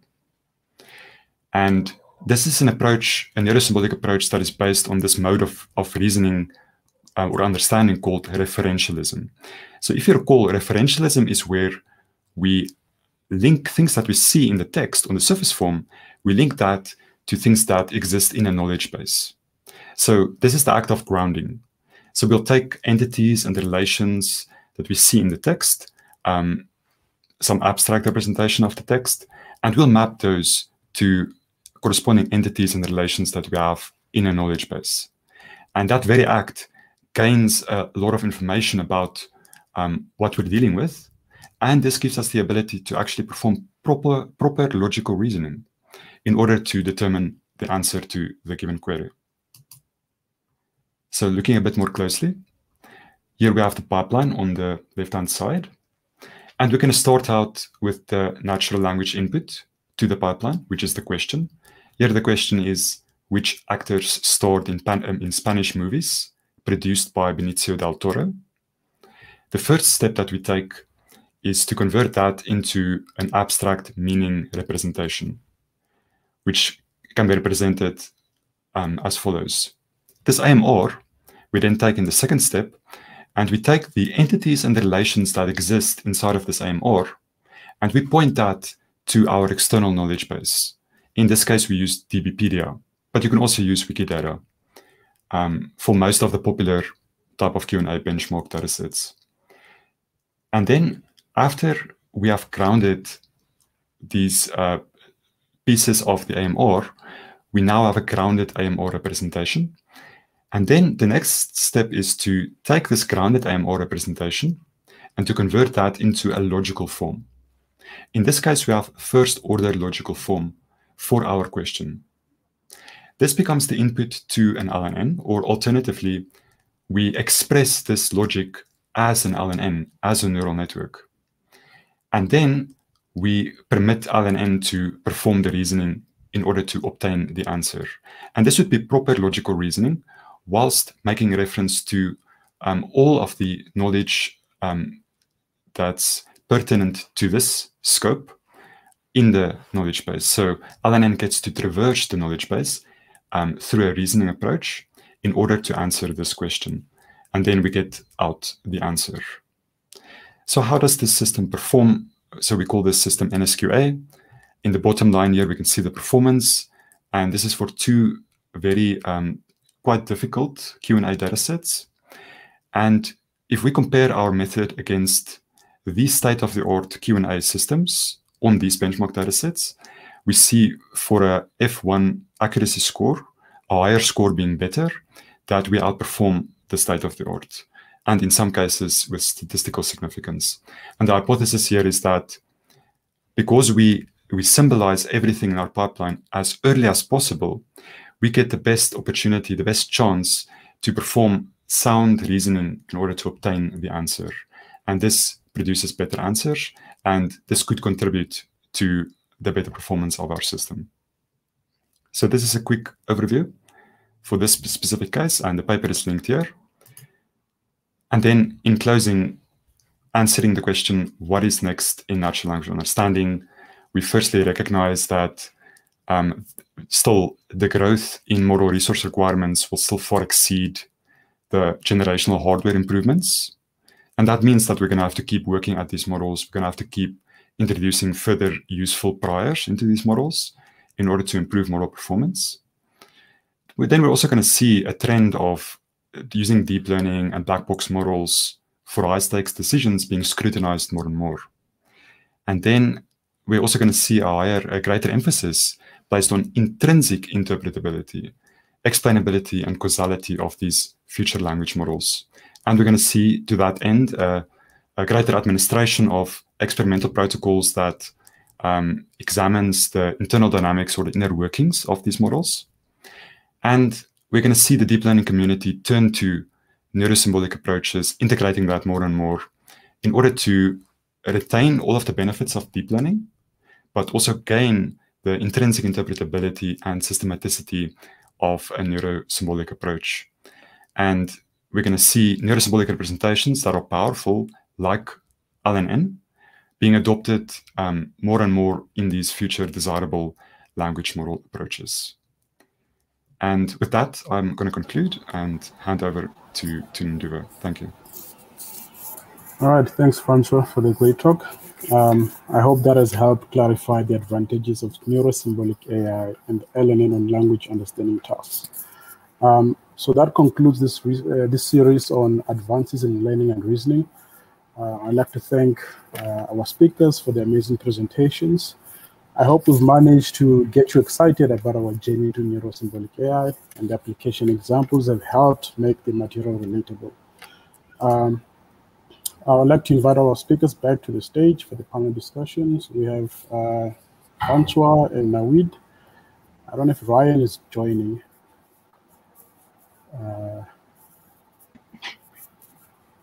Hey. All right. I will pick 3 questions from the audience, 1 for each speaker. I'm not sure if we have enough time for all the questions. I'll read all 3 questions, and you guys can answer once I've read all the questions. Starting with Ryan, we have a question from Hope. The question is, ultimately, what's the general problem or concept that LNN is based on or trying to solve? We move on to Nawid. What problems can a young researcher start working on in LNNs? And then Francois, can you give us a concrete example of a problem that is generally tackled with traditional neural networks and contrast how LNN will solve it better? I do feel like your presentation did kind of touch on that, although this question was asked earlier on before you had a chance to speak. Ryan, your question? Sure. Okay. So what is the general problem solved by LNN? I think that the LNN has a lot of different fronts, a lot of different things that it's trying to do. So if we boil that question down to something like what sorts of problems, like business tasks, for instance, might LNN be well suited for? LNN is very good at prediction problems in the same sense that neural nets are very good at prediction problems. They can be trained in the same way that neural nets are, in the sense that I have a training data set, different examples of observed facts and particular answers, ground truth answers for what a prediction should have been. So given thousands of such examples, I can do the gradient-based optimization in order to make those predictions accurately. Though, of course, with the distinction being that LNNs, are attempting to also maintain logical consistency throughout. LNNs are more flexible than that. They can be used in a setting that is not very typical of neural networks. Where, for instance, you have multiple different things that you are trying to predict at different times. These are still, I'm still phrasing that as a prediction problem, but it's just predicting different things at different times, kind of problem. You could. As a point of comparison, the various language models like BERT and GPT and so forth, are also just prediction problems. They're attempting to predict what's the next token in a sequence. So you could map that kind of problem into LNN as well. But I would stress it's meant to be a very general model. It's almost at paradigm level. In the sense of, so what can you use neural nets to solve? And the answer is almost anything.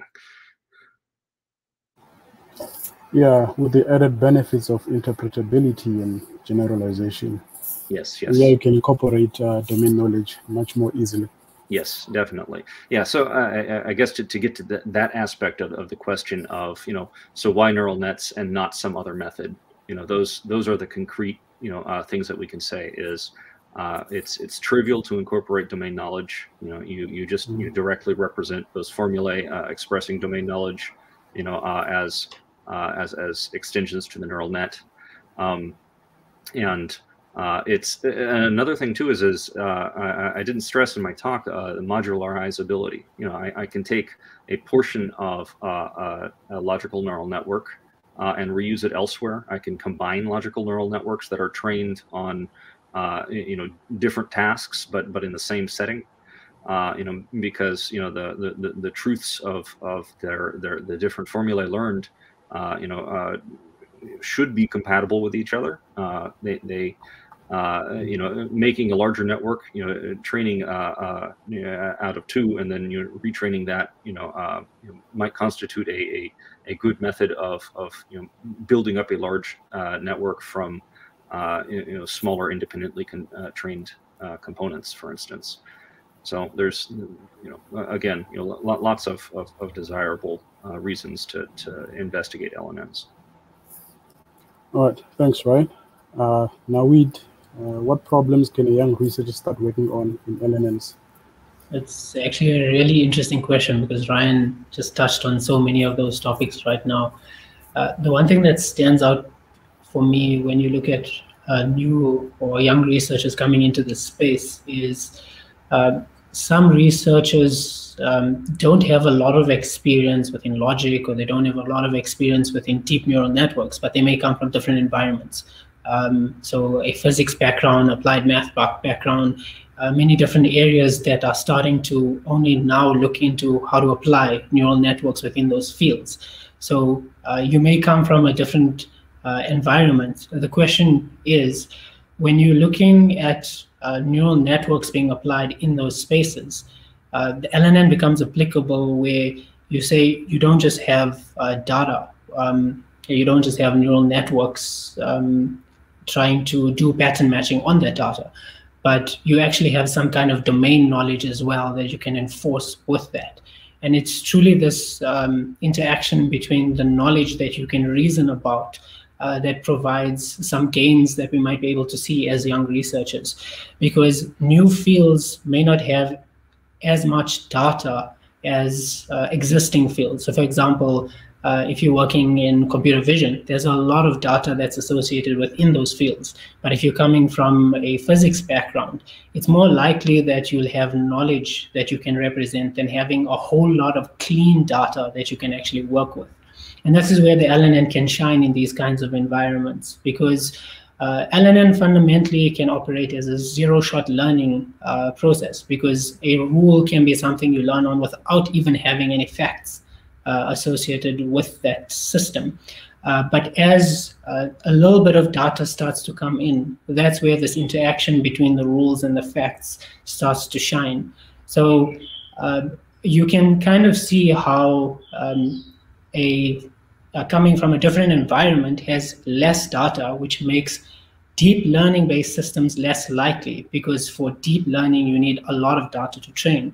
Whereas the LNN, you just have to simply train on those rules itself. So it's this interplay between the knowledge that you have and the data that might shine in those ways.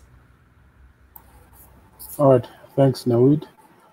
Francois, maybe you can just re-emphasize some of the examples you showed in your presentation. Yeah, I wanted to give the most prominent example that I can think of, a concrete example of where LNN does better than normal neural networks, is with knowledge-based completion or link prediction. And so we showed a couple of papers in the list of things that we've done with LNN before. And the reason this for me is a very strong example is because you do have the use of neural networks in combination with embeddings, which is a very, very popular approach for link prediction. So they would use neural networks in the way of learning a knowledge base, essentially, as a neural network operation, so that they can go from one embedding to another embedding given a certain relation. And LNN outperforms some of those methods. And we have a very strong hypothesis of why that is the case. And it's simply because LNN has the right kind of inductive bias for rule induction. So we place the template in exactly the form that you can have it after you have learned everything that you need to learn. And you also have the added capability of a parameterization of that model where you can learn nuance if that is necessary.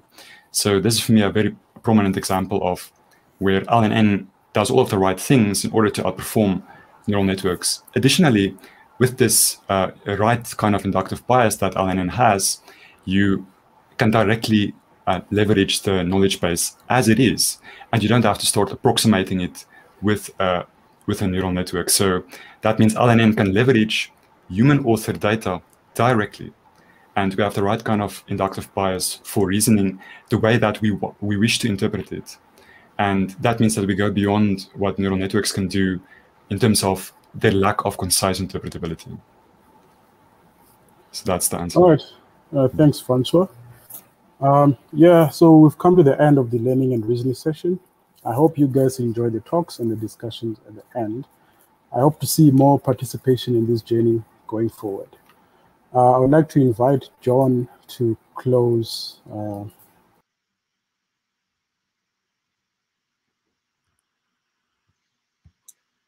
Thank you, colleagues, for this excellent session, and also for all of you for bearing with us during this last part of What's Next in AI session. I'd like to thank you all for being with us during this particular round of the lecture series, and looking forward to having you when we run it next. On behalf of my colleagues at IBM Research, we'd like to thank you all for being here. And just to remind you that you can learn a lot more on the topic of AI through the various resources that we as IBM make available to our academic partners. Through the IBM Academic Initiative Program, IBM gives a lot of resources, learning resources, and also software and access to IBM Cloud through the academic initiative. It's all available free of charge. Just log on to ibm.com/academic, and through that, you can access the academic initiative, and many other resources from IBM for your learning on artificial intelligence. On behalf of my colleagues at IBM, thank you so much for being with us during this two-part series, and looking forward to host you for the coming quantum hackathon that my colleague talked to you about. The links will be available in the chat. Please register for those, and we look forward to hosting you once again. Thank you very much, and goodbye for now.